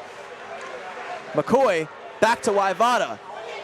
Tries to put one off a body, can't do so. And now that one finds its way through. A scramble in front. And now finally Georgia able to clear. 8:35 left to go in the period. Flickishwa still on the ice for the Gators. This line has been on there for about 60 seconds. And now once again dumped in deep. McCoy tries to put it in front. Can't quite do it. Horowitz gets a shot on net. It's blocked away. And this one will head the other way. And nice job there by Horowitz. Still, after that long shift, able to get back and draw the icing. Yeah, a really good power play there from Florida. Still nothing to show for it on the scoreboard, even after the power play, still generating some pressure. But on that power play, a lot of good pressure, a lot of good opportunities, but it's almost like they tried to be a little bit too cute with the cross-ice passes there. You know, you'd kind of like to see them get more pucks to the net on a power play opportunity like that. Got to agree with you there. As this one almost gets back to Berkel Jasek, he'll have to see this one out to neutral ice. Tries to go behind the back to Olenek, and Weinstein able to dump it in deep, now chasing back into the corner are the Gators. Work back to Berkel Jasek. And now a cross-ice pass from Olenek just gets away from Jacob Horowitz. Horowitz in the offensive end. Rainoff doing a good job of covering him on D. Remember, he played D last season, so he knows what to do back there. Beauty of a move there by Jacob Horowitz. Unable to get the shot to go, but gets it to the net. But a nice nifty move there from the senior D-man. And now heading back the other way is Georgia. 7:22 to go in the second period. Yeah, a little dirty dangle there from Jacob Horowitz. Got the crowd going. Georgia has it back in their defensive end. Gators trying to pressure. Berkel Jasek pounds one back into the Georgia zone from neutral ice. Weinstein lays the body. Weinstein using that big frame to lay the body in the corner. And a whistle blows. I think the puck may have went out of play there for a second. Yeah, it looks like it might have been. That will freeze play with 7 flat to go on the clock. Still a 2-0 lead for the Bulldogs, but the Gators generating some chances here, trying to get a lot more pucks through to the net than they did in the first period. So keeping that going, trying to keep it going. Brody Sheets almost able to pick up. And a loose puck there from Lee. Thought he had it, I think, but able to pass that one away. No Bulldogs in the general vicinity. And a pass attempt up ahead is intercepted. Nice save there by Lee, heads up into the netting. A quick shot from the Bulldogs as they keep the pressure on. Yeah, Lee doing a really strong job here in this second period, kind of just holding down the fort for the Gators in that defensive end. You know, keeping this thing just a 2-goal game. Gators a lot of pressure here in this second period, but still not able to crack the goalie on the other side there. And now a scramble out of the face-off will head back around net. DiMartini able to force it out away with the help of Sheets. And now Sheets trying to chase on the forecheck. That one slams into Telab. And this might generate a chance for the Gators as this one wraps around the boards. Telab unable to get his body on it. Now it's a 1-on-2. Nice defensive play there from Zelansky. And now the Gators look to turn on this one. Edwards can't shake his man. And a nice nifty move there from Georgia, unable to get a puck towards the net. Now another opportunity and a big hit on Quinn DiMartini. But now this might generate a chance for the Gators the other way. A pass ahead, but Sheets unable to get the stick down on the pass ahead from Telab. DiMartini back in the play, shot blocked. And now the Gators behind on a 2-on-1 opportunity. And it's buried by the Bulldogs. Georgia taking a 3-0 lead on just a crazy opportunity there. Heads Georgia's way. Yeah, DiMartini on the play before took a big hit and then came all the way back to the offensive zone. Puck got loose, and then he found himself on a 2-on-1, kind of trailing the play going the other way. And that was game, set, match for the Georgia Bulldogs as they got off onto a breakaway and extend their lead to 3-0. 5:37 left to go in the second period. A tough outing so far for the Gators, looking to mount a bit of a comeback. And Cole Rosen looking to kick us off. He does, he wins the draw. Back to Waivada. A couple bounces go the other way, we could be having a much different conversation right now, Rob. 100%. It's been a really competitive, physical game going both ways. And yeah, we had a whole bunch of opportunities for the Gators that, a couple inches to the left, couple to the right. And this is a 2-2 game maybe at this point. Yeah, you had the Cole Rosen opportunity in the first period where he could just not get his stick on it. And then here in period 2, a flurry of opportunities on the power play. You saw Michael McCoy get in at Katz as well. So you got to think one's going to pop here for Florida soon, but so far, nothing doing. Yeah, just unfortunate they were on the back end of an odd man rush and unable to really just get back for it, and Georgia able to extend their lead off of a great, really offensive period for Florida, unable to put one home, but they've been playing really good, skating well in the offensive zone. As that one is blocked away down by Waivada. Georgia recovers in the defensive zone and will have a chance to work it up ice.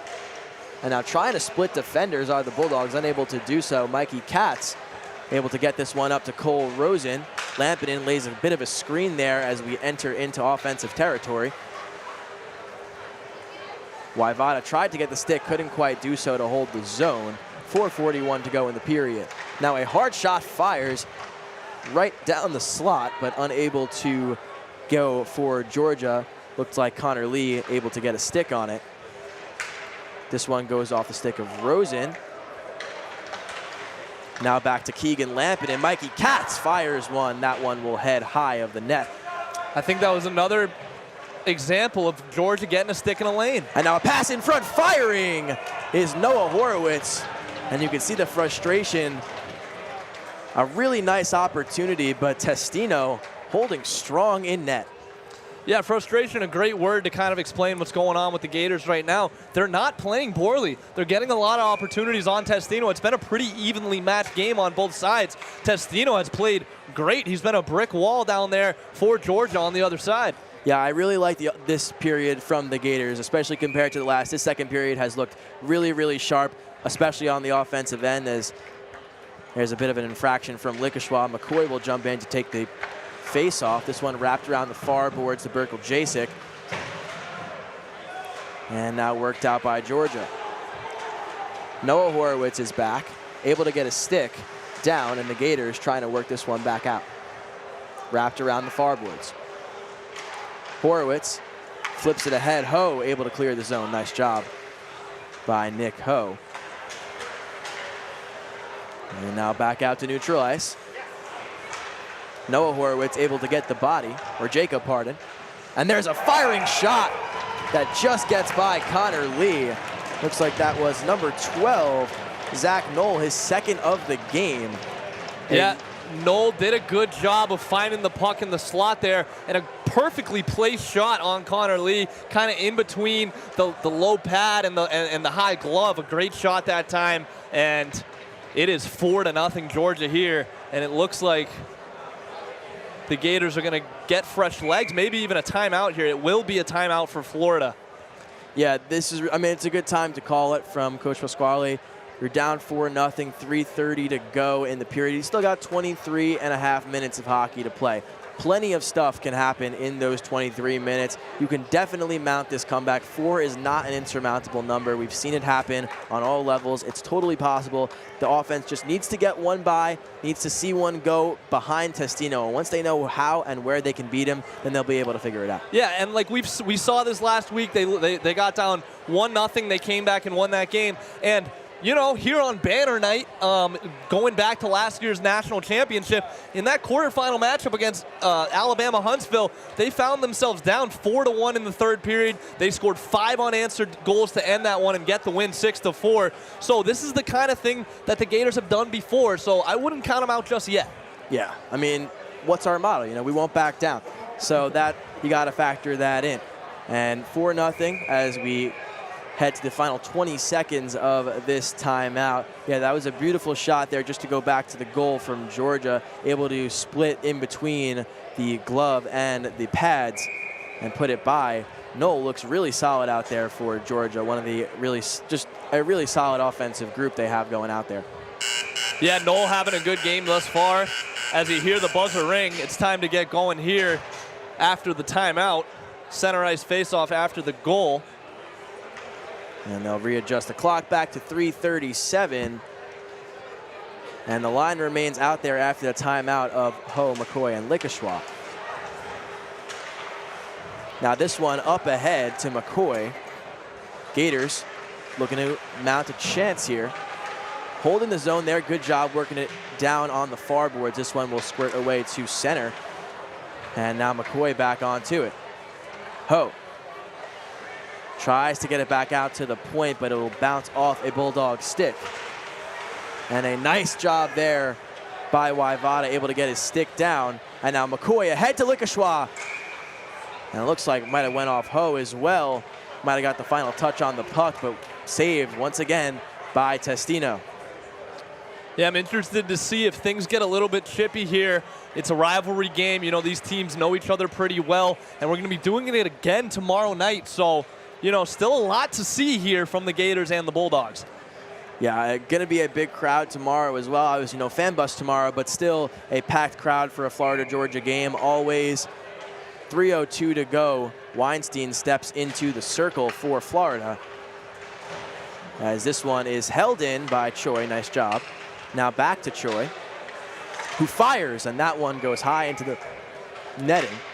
Yeah, hit the wrong net that time, but another blocked shot from Georgia, as they've been doing it all game long. We don't have a blocked shot counter, but if we did, I think that thing would be up into the double digits at this point. Georgia's been getting sticks in lanes, bodies in lanes the whole night long, and the Gators have had a hard time getting pucks through.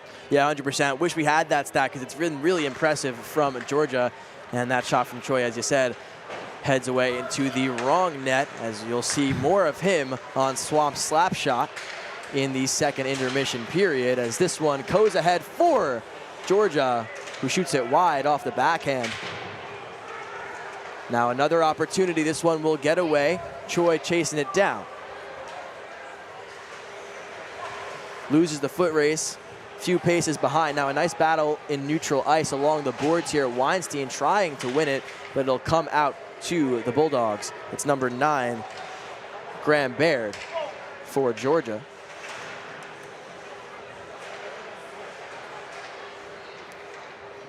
Now this one able to be worked out by the Gators. Back to center ice and flipped high back into the zone. Georgia might be at a period in this game where they're just kind of dump and chase, wind that clock down, play very simple hockey with a 4-0 lead. Makes a lot of sense, the style of playing they've played in this last couple of minutes. I mean, yeah, no need to do too much, no need to leave anybody hanging, as now Edwards able to dump it back in. Gators trying to get a quick change here with the puck in the offensive zone. DiMartini unable to hold. Now it's a one-on-one in front. And a nice save by Connor Lee. Nice save by Lee. Also a great back check that time from Zach Zelmansky, as it looked like he got tripped in the corner. There's going to be a penalty. Oh, no, they're saying Zelmansky was the one who tripped the opponent in the corner. So Zelmansky, penalty number 2 on the night. He'll head to the box, and Georgia's bench is fired up about it. And yeah, I mean, That's pretty crazy. I've never seen something like that before. I've never seen a reaction like that after a 2-minute penalty has been called. I mean, it was it looked like Zelmansky was the one to take the original spill, so I'm not quite sure. That's what I thought happened too. About that. I thought they were going to call after that nice shot attempt and save from Lee that he crashed into Zelmansky. Oh, they're calling a penalty shot. We're setting up for a penalty shot right now. I don't know why. I think they called that he was on a breakaway, and they said Zelmansky tripped him up in front. Yeah, I don't know. Because they are setting up for a penalty shot right now. Yeah, no, they are. I don't think that he did. I mean, I didn't see it. I mean, it looked like Zelmansky was behind the play, as here we go for a penalty shot for Georgia. In on Lee, fires, scores. It's Alex Laracy who flashes the Bulldog logo to some Gator fans along the boards. It's 5-0, just like that. And Georgia dominating this second period offensively. Yeah, things already starting to get a little bit chippy here as Georgia's having their cake and eating it too right now. Kind of adding insult to injury for the Gators right now. But I want to reiterate the fact that this has not been a dominant game from Georgia thus far. They've gotten a lot of the right bounces so far, but I don't think this has been a game where the 5-0 score really justifies what we've seen on the ice here tonight. Yeah, I 100% agree with you, especially this second period, as I previously mentioned. This has been a really nice period from the Gators, and yet they still have given up 3 goals throughout, as there's another quick rush the other way from Georgia. Gators able to get back onto it now in the skates of Katz. Mikey Katz trying to set up a play there. Nice in front to Lampinen, but able to get the pads down is Ryan Testino. Just really been a brick wall back there. I mean, take a big takeaway of the game. The Gators have had some really nice chances in front, but Testino has been able to see them all the way through. Even with bodies in front, even with a lot of chaos in his crease, he's really stood tall. Yeah, great night so far from Testino. He's turned away every test that the Gators have thrown at him. Also, got to give credit to this Georgia defense. They've done a really good job of, blocking shots, getting sticks and lanes, and not really letting the Gators get anything going.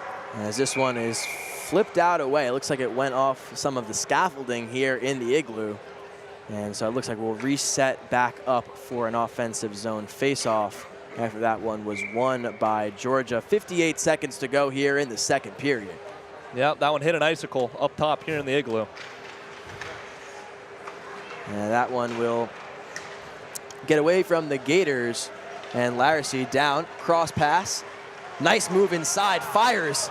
Lee able to make the stop. A gorgeous toe drag that time from Ryan Bailey, able to get the shot off. Now the Gators back the other way with 40 seconds left to go in the period. Trying to get inside is Lampinen, lost an edge, 35 seconds left to go. As now this one is worked back in, but finds a Bulldog. Now it's Bailey along the other way, and a 2-on-1 opportunity, fires it high and wide. He tried that same toe drag move he did a minute ago. This time the Gators were ready for it, and they got the stop. Yeah, nice job by Berkel Jasek. I believe he was the one splitting the 2 offensive players for Georgia there. Didn't bite, and then fired wide by Bailey. 21 seconds left to go. It's a 5-0 lead. This game has quickly got out of control for Florida. Yeah, but don't forget, we'll be right back here on the Orange and Blue Sports Network tomorrow night, 7:30 puck drop. This is a 2-game set, folks. As now some words exchanged in the corner, maybe a couple of arms thrown in there as well. And it looks like this might be a penalty, as being led to the box is number 12, Zach Knoll, the 2-time goal scorer today for Georgia. Yeah, it looks like the referee's calling a really tight ship right now, not wanting things to get out of hand. We've seen that so many times, especially, these are college-age kids, They're getting rowdy, they're very physical, so referees kind of putting a nip in the bud right there, and Gators hop on the power play. All I know is tomorrow is going to be one heck of a match. 14 seconds left to go. Gators on the man advantage. Work it back to the point. Firing is Horowitz, and scores! beauty of a shot from Noah Horowitz. They said no goal. We play on. It may have hit the post. They said no goal. Oh, I don't know about that one as 8 seconds tick away and a scramble in front. Waivada tries to get it by. Now Likashwa, 2 seconds, 1 second. Time expires. I could have sworn that went in, Rob. Oh, This crowd has been starving for a goal all night, and you hear the boos starting to rain down. Everyone's confused. I'm confused. This is not even the first time we've seen this tonight. I think he scored. I mean, that looked like he roofed that shot. Top right corner. Net moved. Team celebrated. Puck comes out. I have Time never expires, seen it's anything 5-0. like that. No. The crowd went nuts, and the play went on. Yeah. You were in the middle of a beautiful goal call, and all of a sudden, I'm seeing the play continue to go. We're going to have to watch that one back. And if you guys want to rewind real quick and let us know, because I don't think I'm crazy, but we will find out. Nonetheless, 15 minutes to go here. We got the ice getting cut, set for the third period. Gators still on a man advantage, minute 46. We'll take you into the Swamp Slap Shot, our episode number 3, as the team is cheered off the ice. Jackson Choi joined us just this Wednesday. Check it out.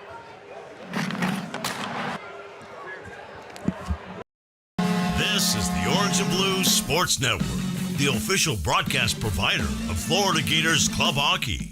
All season long, OBSN will have you covered both on and off the ice. This is Swamp Slapshot with Jamie Goldman and Rob Russo on the Orange and Blue Sports Network.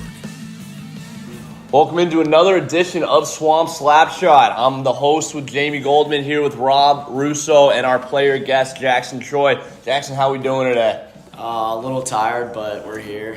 Yeah, why are we tired? Because of the late night practice last night, right? Yeah, didn't get back to Gainesville till around 1:45 a.m., so kind of brutal, but hey, gotta do what you gotta do. Love that commitment. Love that commitment. Absolutely. All right, so we'll get into it right away. 2 games this weekend. Georgia, big matchup. Haven't had these guys since last year. How are we feeling going into this one? Honestly, I feel like just as last year, we come into every game pretty confident. We know our team's ability and the skill that we have. I think it's top notch across like our entire league. So, going into it, we're looking for a big W, especially with the fan bus coming for the first time, something we've never done before. Hopefully we're going to have our biggest crowd that we've had yet in Jacksonville. So yeah, that's exciting, and we saw that. I mean, that's a big announcement. This should go out before Friday, so if you're not on the fan bus and you want to get on it, make sure you get on it in the link tree in the UF Hockey bio. I'll be there, Jamie will be there, Jackson will be there, so everyone make sure you get out there for that one. It should be an electric atmosphere on Friday. Yeah, dude, I'm really excited about it. I can't wait for it. Do you guys kind of feel like you have a target on your back this year coming off the national championship? I'd say yeah, a little bit, especially because it was D2 national championship, and now this is our first season in D1. So it's kind of like we're walking in as champs, but not as D1 champs yet. So we played a few D1 teams last year, fared pretty well, but I think this year will be a big test for us. What were some of those D1 teams you guys played last year? The first one was South Carolina. Okay, I didn't know they were D1. Yeah, we went to South Carolina last year, played them. Unfortunate first game, lost by 1 goal. Sunday's game didn't go too well. And then obviously we played Georgia again last year. That was in the Savannah Classic. Georgia's D1 too. Yeah, all right. D1 last year too. And then also lost that game by 1 goal. So. All right, but you're competing. 1 goal lost to South Carolina, 1 goal lost to Georgia. I feel like the team's kind of improved this year, so you guys are ready to rock and roll. Yeah, we got a few new freshmen that are still got their legs underneath of them. I know Liam was just here last week, so he's definitely one of the new guys that gets the team going for sure. Yeah, love that. So let's talk about Jackson Troy off the ice a little bit. So where are you from? How did you get into hockey? Like, let's talk about, like, all that kind of stuff. Yeah, so I'm from Maryland. Grew up there my entire life. Obviously not a big hockey state, but my uncle, he used to work in the NHL, and he is from New Jersey, or he was living in New Jersey at the time, and he got me and my family tickets to a Devils game. Hey, I'm a Devils fan. Yeah, so I've been a lifelong Devils fan since that game, that first game. I was about 7 years old, and we were there. We had sweet tickets, so like there was like the whole buffet food, all that. Oh, stuff. no way! Yeah, so that's awesome. Chicken fingers at the Rock. Oh yeah. Yeah, my parents loved that. But I was just a little kid. I didn't really care too much about the food and drinks, obviously. So I was begging my dad to go out to our seats and watch the game. They weren't even planning on watching the game, but as soon as we sat out there, I didn't leave my seat, watched the entire game, and told my parents that was the sport I wanted to play. Went home, started learning how to skate right away, and the rest is history. Wow, that's awesome. They got you a pair of skates, and that was it. Yeah. Love that. Yeah, I mean, listen, I completely understand. I mean, I was watching those Devils teams too back in the day. Probably around that same time, 2010, 2011. They had that cup run. Yeah. That was pretty nice. Yeah. That team was good. That team was really, really good. So, I mean, I grew up playing hockey, watching the Devils, going to Prudential Center 10 times a season. So it was great. And so that's a really kind of cool story. I guess I could relate to you a little bit there. That's really cool. Yeah. So, watching the Devils growing up, was there any one player that, you kind of, loved or, modeled your game after or something like that? Even if it wasn't a Devil? Yeah, so I'll say first my favorite player on the Devils at the first, when I first started watching them was Ilya Kovalchuk. I honestly knew it was coming, but I didn't want to. In that Panther series, and I think it was 2015 or something like that, Kovalchuk killed us. Yeah. So I can understand that. Yeah, so he was definitely my favorite player. Didn't really model my game after him though. Obviously, I'm a smaller stature guy. So actually, I modeled my game after Johnny Gaudreau. Oh wow! Rest in peace, Johnny. Yeah. I actually, when I made Team Maryland, the top team in my area, I changed my number to 13 because of him. Wow. Yeah, so I wore that number for 4 years because of him. My dad went to Boston College. Wow. So I knew who he was since he was playing at Boston College. So yeah, I always try to model my game after him. I used to watch his highlights before my games to try and hype me up and give me some more creativity with some moves and of that sort. So, yeah. Yeah, obviously, one of the best small players that we've seen in our generation, and really one of the best American players of this gen too. I mean, you also have some smaller guys like Patty Kane out there, American guys that are really that made a name for themselves, best players in the league. So, and I think that's one of the good things about hockey is that you can have 6'8" bruisers, but you have guys that are smaller and have a lot of that skill, but can still bring so much to the table. So I think that's such a great thing. Yeah, no, a guy I loved watching growing up was Marty St. Louis with those Tampa Bay Lightning teams. I think he was 5'8" or something like that, but he was buzzing around the ice always, So absolutely, yeah, it was a lot of fun. It's a lot of fun. So the rink is closed. There's no classes going on. You got no work. What are you doing on a day off? So normally I'd probably just relax, maybe go to a pool. Chill, hang out. Yeah, the apartment I'm at right now actually doesn't have a pool yet. Ooh. But actually, I do a little side hustle. I cut hair. Really? Yeah. Okay, I didn't know that. Yeah. That's pretty cool. I've been doing that for about a year now. Yeah. Cut a lot of guys in my fraternity. Cut a few guys on the hockey team. I have my own Instagram. What's the Instagram? Choi Cuts. Choi Cuts. Z. Little plug. Choi Cuts with a Z at the end. Yeah. So that's just a side hustle thing for now. Just a little money on the side instead of having to work grueling hours at a bar. Yeah, no, that's not bad at all. Yeah. What kind of got you into that? What got you starting cutting hair? Yeah, so I started cutting my own hair first. Okay. It's because freshman year, I got messed up too many times by the barbers in Gainesville. Said I'll do it myself. Yeah, I went home that summer and I was like, I'm going to learn how to cut my own hair. And then I was like, if I can cut my own hair, I can definitely cut other people's hair. So. You're like, yeah, I can make some money off this maybe. Yeah. It's not too bad. I might need a haircut soon. So. Dude, I might hit you up for a haircut, like not even going to lie. Yeah. So like, do you got like a set of clippers? Like, do you got a set? Like, yeah, so I have like a set of clippers. They're really old. My mom used to cut my hair when I was like 5. So really, my mom kept those clippers. Okay. They're just stashed away in the closet, and I brought them back to life. All right, Yeah. love that. Yeah. Recycling. Let's go. That's good. That's funny. When I was in boarding school, there was a kid that cut hair, and there'd be a line outside his door. Like, just like so. Yeah, it's a good gig cutting hair. Not too bad. Not too bad at all. All right, so you said last night, 1:45, you guys got home from practice. We were talking to Liam a little bit about what's going on in practice. Anything shift this week? And now you're facing Georgia this week, and then you got Tampa next week. So kind of 4 straight home games across the next 2 weekends. How competitive is practice getting? I'd say practice is always very competitive. Knowing that we have 1 practice a week, we try and keep the compete level as high as possible. Try and mix in a lot of small area games, keep battles going. But nothing really changed this week. Try and keep it kind of routine.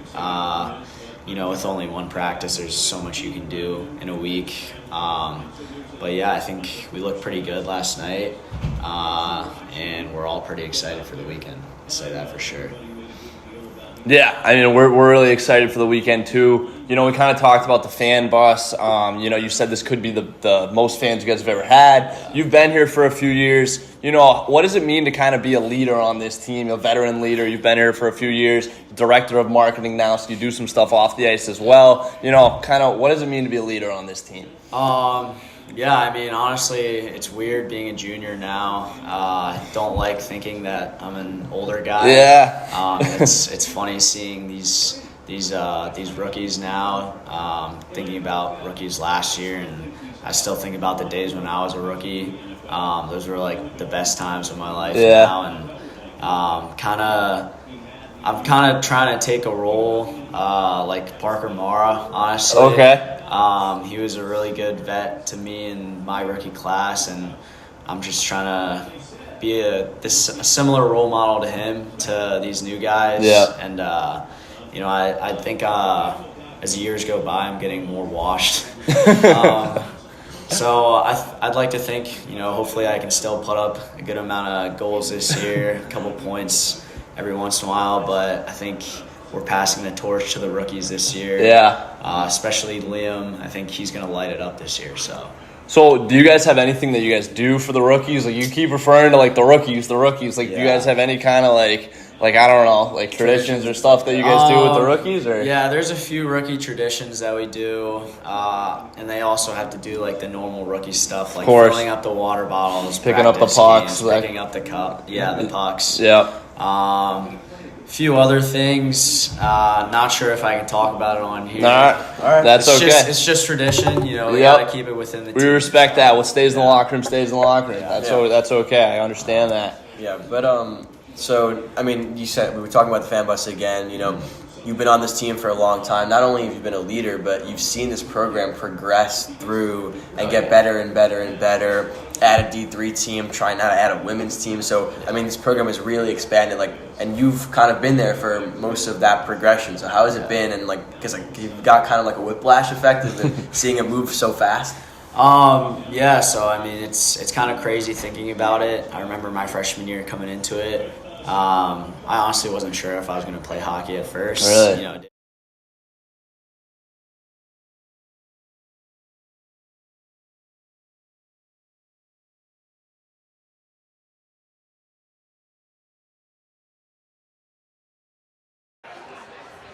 Back here on the Orange and Blue Sports Network here for Florida Gators hockey, trailing 5-0 after a bit of a controversial second period. One that got away from the Gators. They let up 3 goals, but that's really not the storyline of this game. They fought really competitively, and then on one end, a penalty shot that maybe shouldn't have been a penalty shot, and then a goal for the Gators that was called back as not a goal. Yeah, I mean, a tough string of events there for the Gators. Let's start with the penalty shot. I mean, the player gets on the breakaway, and then, you know, the puck is shot, whatever happens, and Zalmanski ends up in the corner with another player tangled up, and then all of a sudden it's a penalty shot. We were very confused about what's going on, but one thing I will say is Zalmanski's been physical all night long, and he's kind of been getting in on the you know, roughhousing and all this stuff throughout the entire game, so maybe he built up a little bit of a reputation with these referees. That's the only thing I can really think of to justify this, because like you kind of mentioned, it was a little bit of a questionable call there.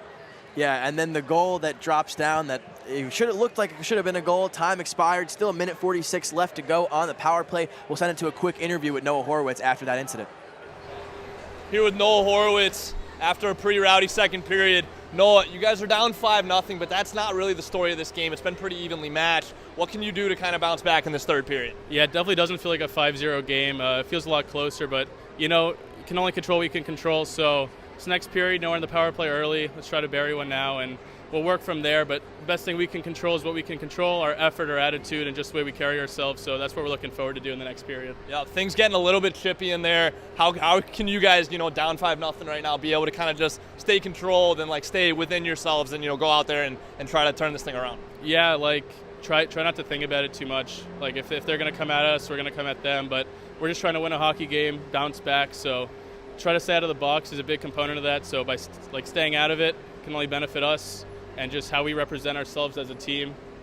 Yeah, I appreciate it. No, you have Of course. good luck out there. Welcome back into the Orange and Blue Sports Network. Florida Gators hockey going up against the Georgia Bulldogs right now. The Gators trail it 5-0. I'm Jamie Goldman, joined by Rob Russo right now as we get ready for this third period. Not the night the Gators were expecting here with the fan bus coming out. First night of D1 competition hasn't really gone their way so far. Yeah, no, definitely not. We got cut off a little bit there as we went to the interview. Yeah, so just some solid work from the Gators there in the second period, but it really just didn't show on the score sheet. They're still down. They haven't scored a goal yet, or, you know, maybe they did, maybe they didn't, but 5-0 on the score sheet. And, you know, all of those opportunities, bar that questionable penalty shot, were really good, solid, strong opportunities for the Bulldogs, who were able to just capitalize on the chances that the Gators were giving to them. Odd man rushes in transition. They were able to work down there, able to put some back on some rebounds, and really just do a really nice job with the passes. But Gators still have an opportunity here to bring it back. A minute 46 left to go on the power play, 20 minutes to go in the third period as we kick off the action. Yeah, so hopefully this power play unit can get something going. That's kind of been a weak spot of this Florida Gators team so far this season, has been the power play unit. So it's something they worked on all week in practice. And, you know, this game 5-0, a little bit out of reach at this point, but they're going again tomorrow. So still a lot to work on here in this third period and kind of, you know, still figure out your opponent and get ready for this rematch tomorrow night. So still a lot of play to happen here tonight from the Igloo. Yeah, Georgia staying in town in Jacksonville. Gators going to be a long drive back to Gainesville and then to do it all again tomorrow. So we'll see what happens. I mean, it's going to be must-see TV tomorrow on Orange and Blue Sports Network. For sure, Rob. And we'll see how this power play gets going right now as Georgia clears it all the way down, and it's picked up by Horowitz behind the net, circles around, looking for a teammate. Cat's not able to receive it. Back to Horowitz. Horowitz entering with some speed on the net, and he rams right into the post, and here comes the aftermath right now.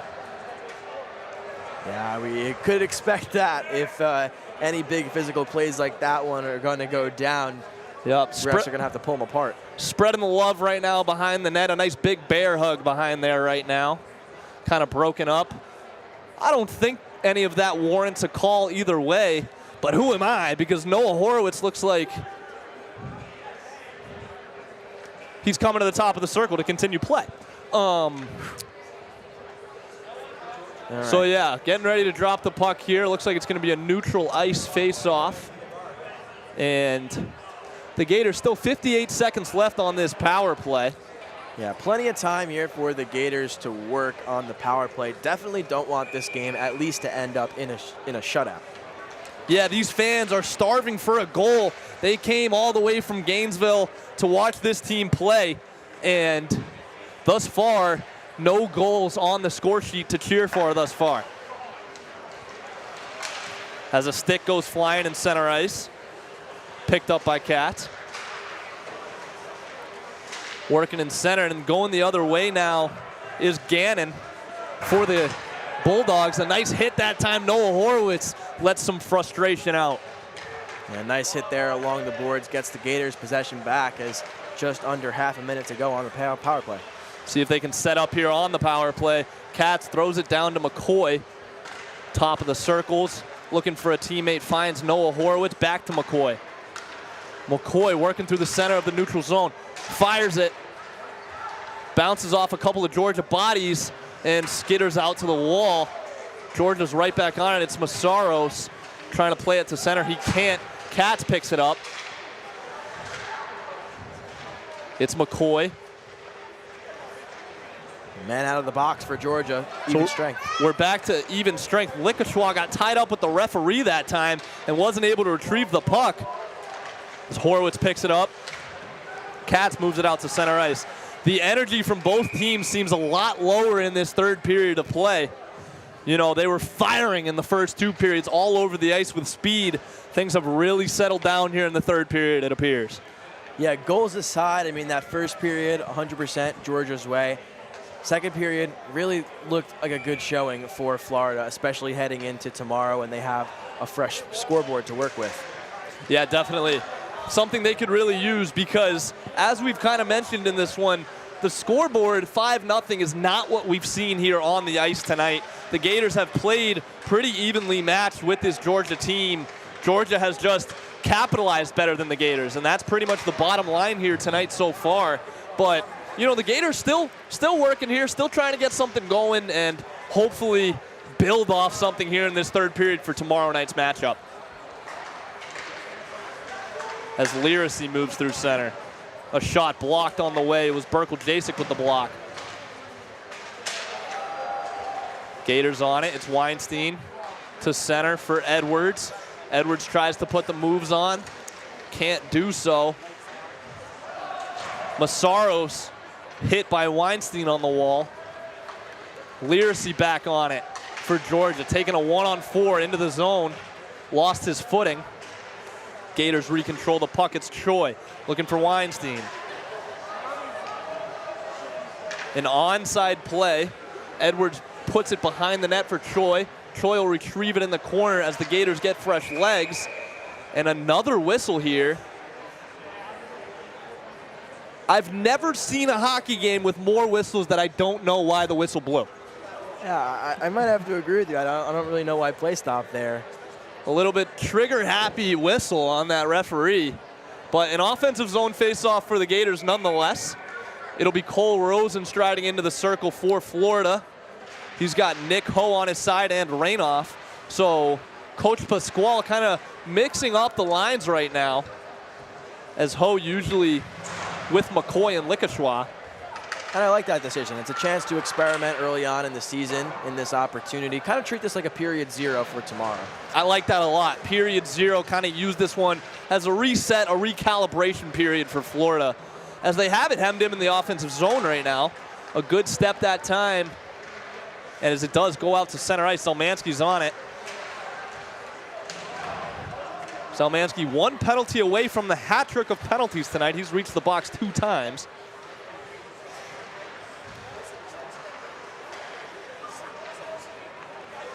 As Georgia breaks it out of their defensive end. A big hit that time. DeMartini put him on the ground. Laying the boom that time. Oh, my goodness, Quinn DeMartini, what a hit, clean as they come, a beauty.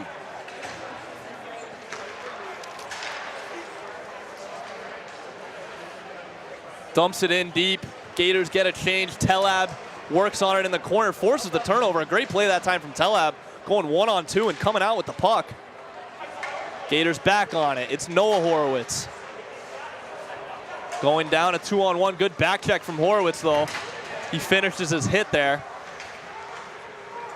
Gators play it back out, trying to get it out of the zone.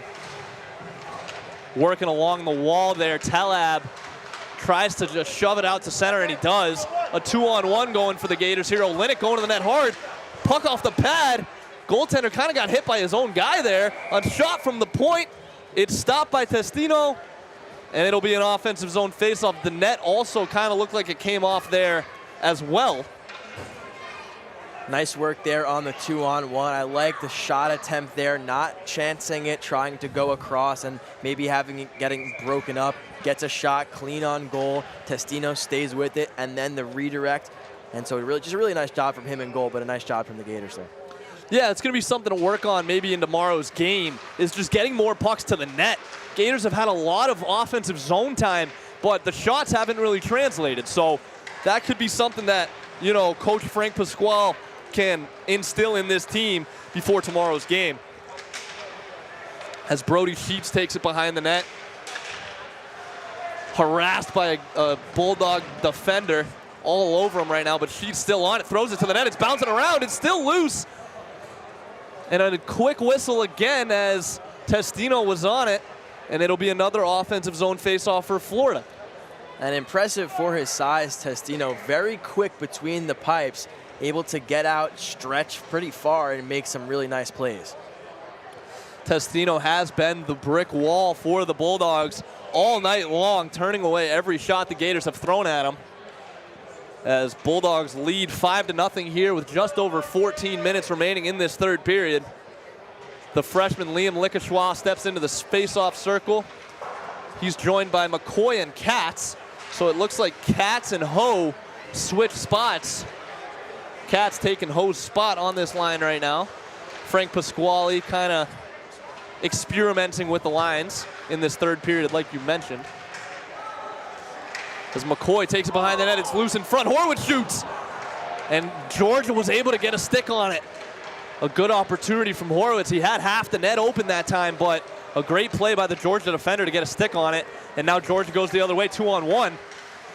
Another good play to get a stick on it. This time it's Michael McCoy turning that chance away. But the Bulldogs still on it. We'll take it into the corner. It's McCoy again, can't control. Lickeshaw nearing the back end of his shift. The Gators could use a change right now as it goes out to center ice. McCoy and Lickeshaw will go for a change as Katz gets on the puck. And Georgia will hit reset behind their own net and try to break this thing out. Turns it over, it's Katz now near the top of the circle. He'll fire a shot. Ended up wide behind the net, but the Gators will recontrol. It's Lampinen. Back down for Katz again. Out in front. Lampinen controls along the wall, up for Horwitz. Jacob Horwitz shot, bouncing around in front of the score! The Gators finally cracked the scoreboard. It was Mikey Katz. We were talking about his nose for the net in the pregame, and there it is right there. The Gators on the board here in Jacksonville. Well, it felt like only a matter of time. I know we've been saying that for quite a while, but it really did feel like only a matter of time before the Gators were going to get on the board. They had some really, really nice pressure coming out of the power play early on in the period, and then keeping it rolling, finishing their hits, finishing their checks, and now just been able, Mikey Katz, as he said, nose for the net, able to clean up the play, put one in, and it's a 4-goal game. Yeah, Mikey Katz, someone you can always count on to get on the score sheet. He does so here. 12:45 left in this third period. The crowd a little bit re-energized with that one. They got a little bit quiet to start this third period, but the goal goes in, and now we're starting to hear some buzz from the fans a little bit. Still 12:45 remaining in this thing. This is a team that scores in bunches, so listen, don't count the Gators out here. They've still got 12 minutes of hockey to play. DeMartini over to Zelmansky, trying to regroup in their own end. He'll play it up for Edwards. He'll just chip it up the boards again. A simple play, but that's kind of what we've been preaching here in the booth. Gators kind of just trying to simplify things here in this third period. So they're right back on it. It's Evan Edwards as Georgia tries to break out of their zone. Lampinen forces a turnover, and it's back to Edwards again. Offensive zone time brewing here for the Gators. DeMartini's shot blocked on the way, and Georgia going the other way, and they enter the zone offsides. And some fighting but in front of the net. 38 didn't agree with the call. I think that's Lyracy. Yeah, some extracurriculars there in front of the net, some frustrations, but I mean, he was far off sides there, just got a bit ahead of himself. But once again, a nice shot block by Georgia turns into great transition offense. If he was onside, it would have been a clean 2-on-1 or 2-on-0. Yeah, and he's still talking to anyone who will listen on his way back to the bench right there. Had some words for the refs, had some words for the opponent, had some words for his teammates, but he's not going to win this one as the offsides has already been called. And here we go again as the Gators get on it. Moving through center ice is Florida. Back there is Waivada, hill control. Looking cross ice for Noah Horowitz. Horowitz can't control. The Bulldogs are on it on a breakaway and they score. That one, David Eberle finding the scoreboard. Once again, here are the Bulldogs extending that lead right back to 5 goals, 6-1, Georgia. And that looks like that'll be 2 goals each for 3 different Bulldogs in this one. Along with, there was Noel, I believe, and is it Lyracy? Yeah, Lyracy and Noel with 2 goals in this one. That's the second one for David Eberle. So, yeah, 3-man band right now for Georgia. And just a costly turnover, cross-ice pass gets picked away. Just got to have the eyes up, see who's around you, the awareness, and then just get on that puck faster. Yeah, definitely. Kind of a bit of a full court press from the Bulldogs, and they're able to capitalize. Yeah, as the Gators trying to work it out of their own end right now. Again, Troy bursting through center. Forgot the puck, though. And here they come again are the Bulldogs. A huge save that time from Connor Lee. Stopping the one-time opportunity, stuck his leg out there. A nice pad save that time from Lee. Yeah, fully outstretches the body there. Had a lot of wide open net above him, but able to get that pad out close to the stick and hold that puck down low. Nice save that time from Lee. He's been under fire back there, and he's done an okay job with it. I'm interested to see who the Gators trot out tomorrow night, whether it'll be Connor Lee or Tyler Ure. Have to tune in tomorrow night to find out. Looks like there's going to be a penalty called on the Bulldogs. It's going to be a high sticking call on number 14, Robbie Whitwer. He's an alternate captain on this team as well, and the Gators will hop on a power play again. All right, well, it's a 5-goal game again, but 2 minutes on the board for this man advantage for the Gators. Trying to put one back and just really tighten up. Yeah, it was funny. So we just mentioned only 3 goal scorers on 6 goals right now for Georgia. In between periods, I went to confirm that.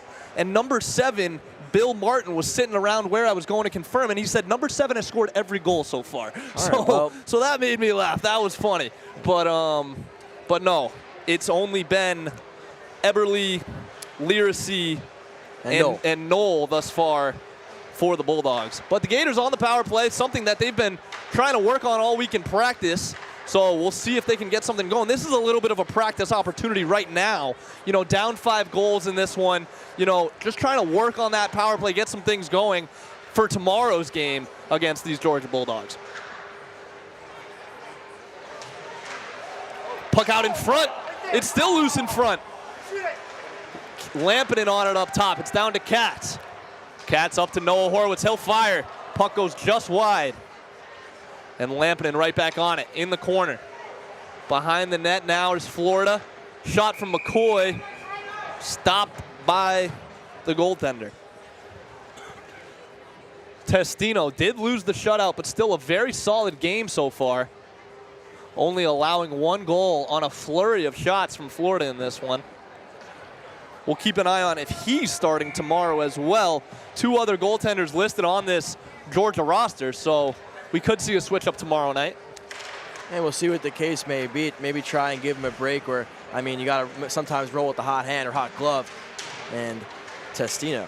So, yeah, we'll see what Georgia will do tomorrow as they clear the puck here on this Gator power play. Halfway done is the Gator power play. 1 minute remaining on it as Noah Horowitz will go control behind the net. Up to Likashwa. The young Lickashua moving through center ice. Fires one on the net, stopped by Testino. It'll be another offensive zone faceoff for the Gators.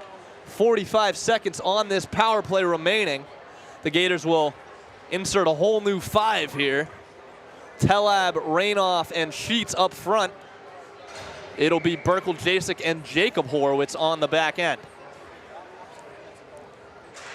Draw one by Telab. That's one thing that the Gators have done well, and especially Max Telab. He's been very good in the faceoff circle. So yeah. if there's one thing to take away from this game, it's been Telab in the faceoff circle. Yeah, he's a guy, you know, he's not a top liner for this team, but if you put him out there at the dot, he's going to get in there close, dig that puck back to his D-man, and keep the Gators offense moving. Yeah, everyone on this team kind of knows how to play their role. Max Telab, one of those guys, kind of a little bit of a face-off specialist, if you will. See if he can, on cue, wins another draw right there. Burkle, Jasek on it. Over to Horowitz. Back down for Sheets. Sheets has it in his skates. He doesn't know it. Takes a hit, but able to find Telab in the corner. Telab up to Burkle, Jasek. And there's another whistle. Something happened out in front. Looks like the net was dislodged. And tough timing for the Gators as they were just kind of getting set up on that power play here.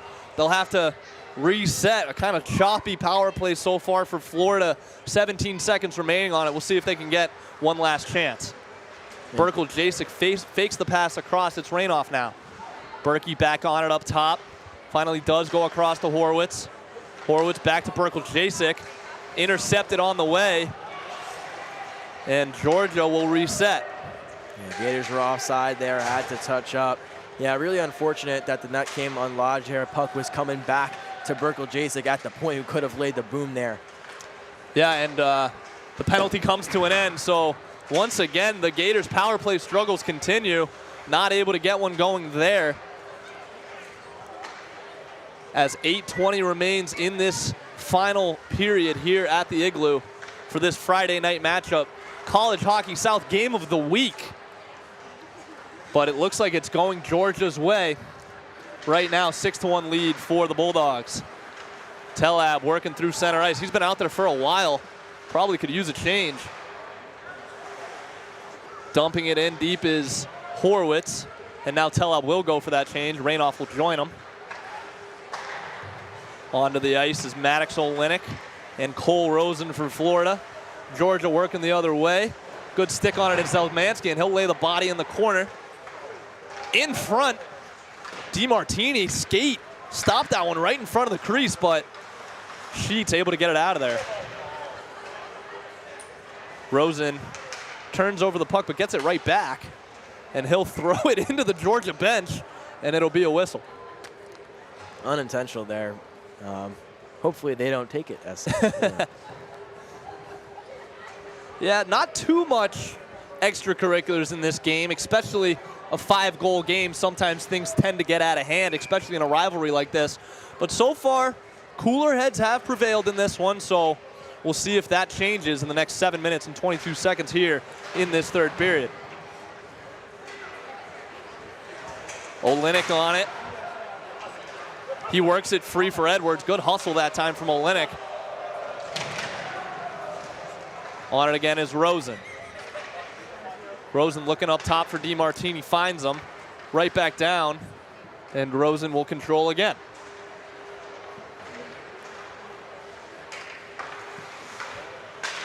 Tic-tac-toe passing from Georgia. Georgia's passing has been really good in this one. You know, being able to find the open teammate and not do too much with it as well. Sometimes the Gators, you know, in the offensive zone, looking to make these flashy cross-ice passes. Georgia's kind of just been making the simple play, and it's been working all night. And it shows with that 6-1 lead right now. Yeah, they're keeping the puck down on the ice, keeping it simple, not throwing it in between some Gators, and it's just a beautiful pass through the legs that time. And once again, we see Cole Rosen try to do a little bit too much in front, and it goes out to the corner.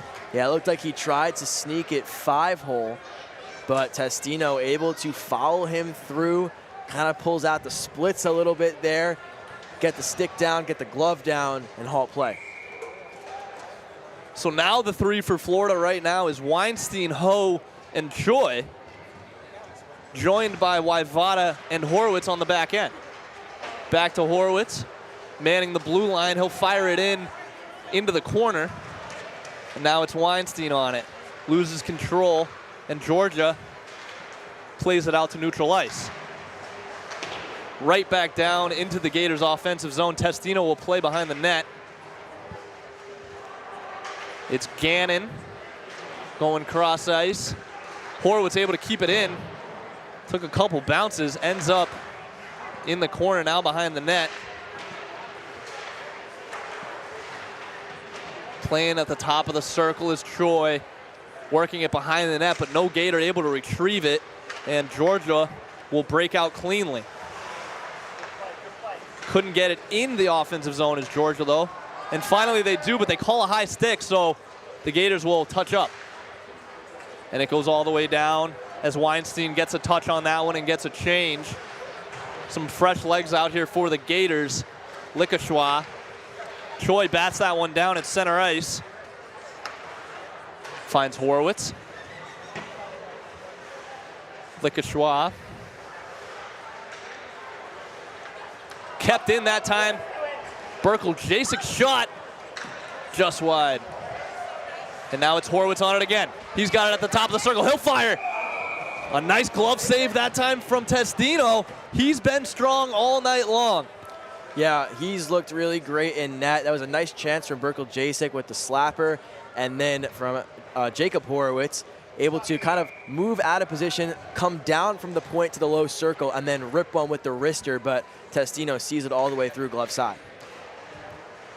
Face off, won by Georgia, rimmed around the boards. Burkle Jasek will keep it in. Likashwa on it. Out to Georgia. Georgia moving through center, a 2-on-1 going the other way for the Bulldogs.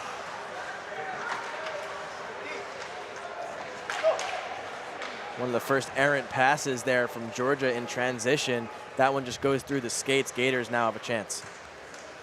Horowitz will just flip it up towards center ice, looking for Katz. Katz couldn't receive it. And Georgia back in the offensive zone again.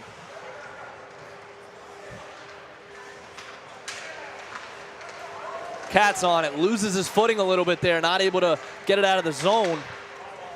Physical play that time from Jacob Horowitz, separating the man from the puck. It goes all the way down, but they don't call an icing. That thing was tipped by a Georgia defender. Georgia moving through center now, dumps it in deep. Zelmansky will play it behind for DiMartini, a little bit too far out in front for him. Mazzaros loses control, and Lampinen back on it for the Gators. He'll drop it for Sheets. Sheets moving in with some speed on the left side. Once again, it's Sheets. Sheets passed, blocked on the way, and out of play. Yeah, just to note, and I've seen it a few times throughout this game, I like the way that Keegan Lampinen is able to use his body to get in the way and kind of position himself correctly. We saw it there at center ice just now. Drops the pass back and kind of just holds for a minute, able to just disrupt the positioning of the Georgia players around him. I saw him do it in the offensive zone a couple of times as well. Just a good shout out for some really good work from Keegan Lampinen. Yeah, doing a good job of body positioning there is Lampinen. As the Gators win the draw but not able to control, it goes out to center ice, and they'll have to touch up on the blue line. Florida back on it now. Played to the corner. McCoy on it. McCoy loses his footing. A stick goes flying. Georgia player loses his stick, and another whistle is blown. It looks like it's going to be another penalty here.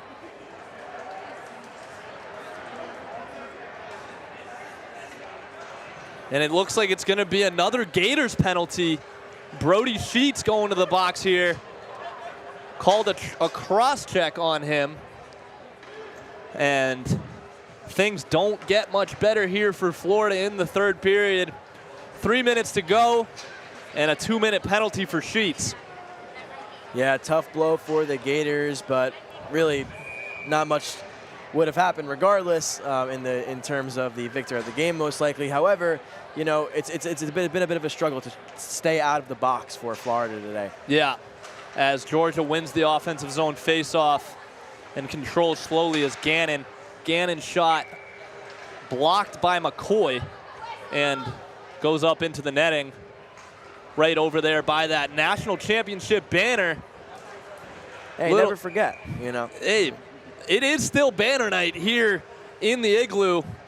I feel like so often teams in professional sports and maybe even minor leagues, they win a championship and then the ring ceremony, this kind of things happen. I feel like this happens all the time as a shot goes off the crossbar for Georgia. Yeah, that's it, McCoy.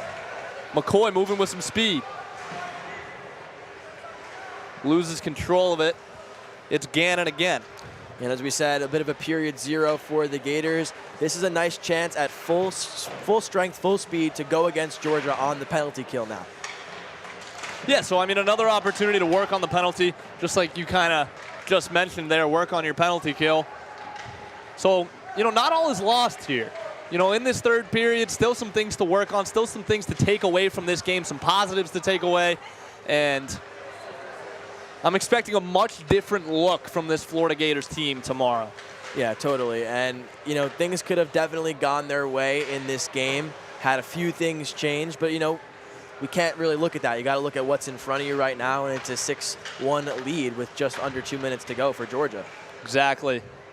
As Connor Lee makes a save on a weird angle shot, another one from Georgia. Georgia, of what we've seen so far, they're a team that plays simple. They get a lot of pucks to the net, and it's worked. That's been a formula that's really worked for Georgia so far tonight.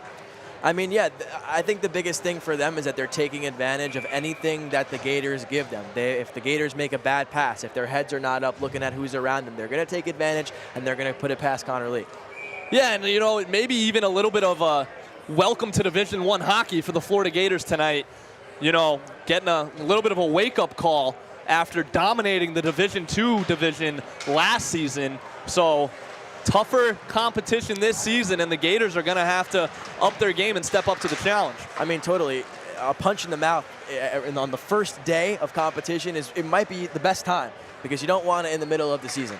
Yeah, this could be a real learning opportunity for the Gators, having to go through this adversity. Every great team goes through adversity, and you know, we're seeing that right now from the Gators. But the thing to look for here is how will they respond? How will they bounce back tomorrow? So, you know, that's what the coaches are going to have to get back to the drawing board after this one and hit reset and hopefully formulate a game plan for tomorrow night.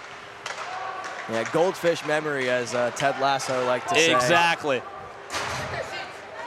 As Sheets pops out of the box, 58 seconds remain here in this third period. Gators penalty kill looked pretty good there. Nothing doing from Georgia. Shot on Lee, stopped. Glove save. Out to center ice now. Turns it over, it's Olenek. Not able to control. Gators will have to touch up before they enter the zone here. Berkel-Jasek fires one. Right out in front for Weinstein. Weinstein shoots right into the chest of the Georgia goaltender, Testino. And Testino continues to pad his stats. Another save for the stat sheet for him. No pun intended. Yeah, he's looked really good tonight. I mean, focus of the game is Testino and Georgia being able to pounce on any opportunity that they see. And for the Gators, it's going to be finding out how do we get them past Testino and how do we make less mistakes for Georgia to capitalize on. Yeah, for sure. I mean, we're going to have to see that tomorrow night. Don't forget, tomorrow night, right back here on the Orange and Blue Sports Network, 7:30 puck drop from the Community First Igloo here in Jacksonville. 8 seconds remain in this one. Things are pretty much wrapped up here in Jacksonville. 6-1 lead for the Georgia Bulldogs.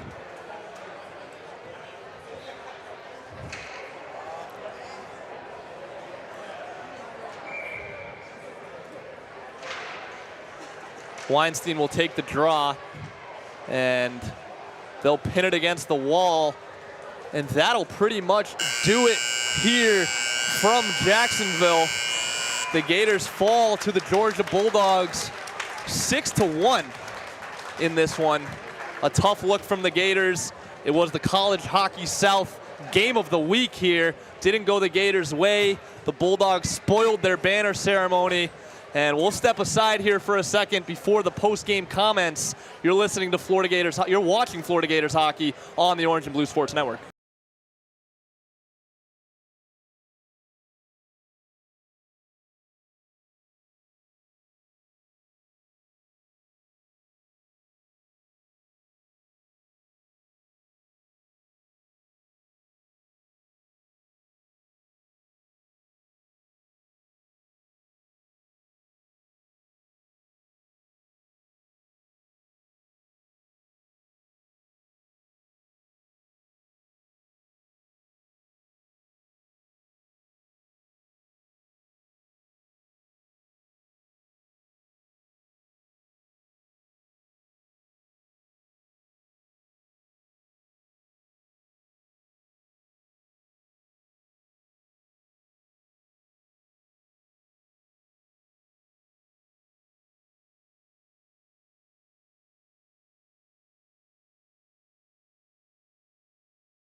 coming back here for the Gators post-game show.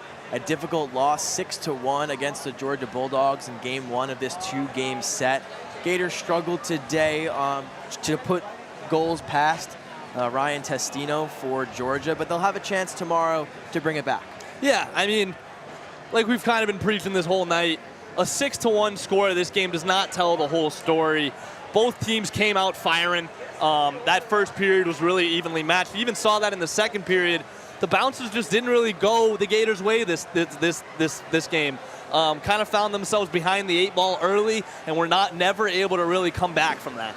Yeah, 100%. I mean, you look at the scoreboard, as you said, 6-1 doesn't really tell the whole narrative. I think my good friend Nate Bilgeray, if he's watching, will kind of agree with this. If we're scoring this like a UFC contest, that first round was definitely Georgia's, and I think that they won it pretty narrowly, but they had 2 goals on the board. They looked pretty solid. Then the Gators, they let up 3 goals in that second period, but they looked really sharp out there. Like, had a couple bounces gone their way, a couple questionable calls gone their way, I don't think they would have let up 3 goals in that period, and perhaps they should have had 1 or more on the board in that period heading into the third, and then who knows where we would have been from there. And then that final third period was pretty split right down the middle, so nice balanced hockey from both teams, and that's a good thing for the Gators to take into tomorrow. Kind of reminded me a little bit of the way that Georgia played, was that they were able to just take advantage of whatever the Gators put in front of them. If there was a missed pass, if there was a miscue somewhere on the Gators line, they were working really well in transition to try and put those pucks on net,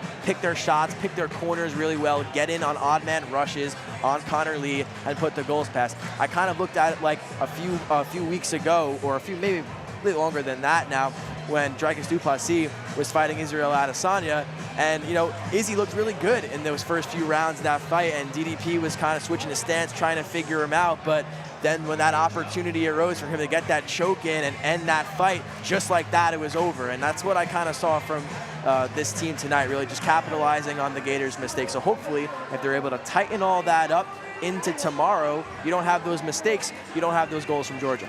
Yeah, and you mentioned some bounces going one way or the other in this one. I think it's only right to point out Ryan Testino, the goaltender for Georgia in this one. He was all over the Gators tonight. Whatever the Gators threw at him, any kind of shots, any kind of cross ice passes, any opportunity the Gators had, Testino was there and ready for the challenge. So big shout out to him. During our winning games, we'll have an interview with our player of the game from the Gators. But if there was a player of the game tonight, it was Ryan Testino from the Georgia Bulldogs. He had a great game in the net, especially early in that game when Florida was getting a lot of opportunities, gave Georgia the time and the 0 on the Gator scoreboard to let Georgia get a little bit of a cushion, and then things blew up in the second period. So, shout out Ryan Testino. Yeah, he looked really great out there for the for Georgia Bulldogs part, and yeah, I mean, he was really the core of this team, and it's really impressive for a goaltender. You had 3 guys on the score sheet score 2 goals tonight, and yet the goalie is really our star of the game. For the Gators, I mean, they definitely had less chances on Testino than the other way around than the Georgia Bulldogs had on Lee. But despite that, the ones that did get through, he was able to see all the way through, follow the shots. There was traffic in front. He had no problem dealing with that, managing. He's a pretty tall goalie as well, was able to see over that, extend his body across the net. He looked great. That's all you could say. Yeah, the 3 goal scorers, each with 2 from the Georgia Bulldogs. David Eberle, number 2, joined by Zach Knoll it was, and then number 38, Alex Liracy also had 2 goals in that one. For the Gators, Mikey Katz was the lone goal scorer of the night, and that's pretty much going to do it here for me and Rob in the Orange and Blue Sports Network. We want to give a big shout out to the people behind the camera right now. Barry Kent on the camera. He's done a great job framing up all of our shots, doing everything that we need him to do. He's been great for us, so shout out Barry Kent. And we can't forget the brains of the operation. None of this is possible without the great Ethan Eibe, so we want to give him a great shout out as well. And don't forget, tomorrow night we're doing this all over again. The Gators and the Bulldogs right back here in Jacksonville, Community First Igloo, 7:30 puck drop, and that will do it. Thank you for watching Florida Gators hockey on the Orange and Blue Sports Network.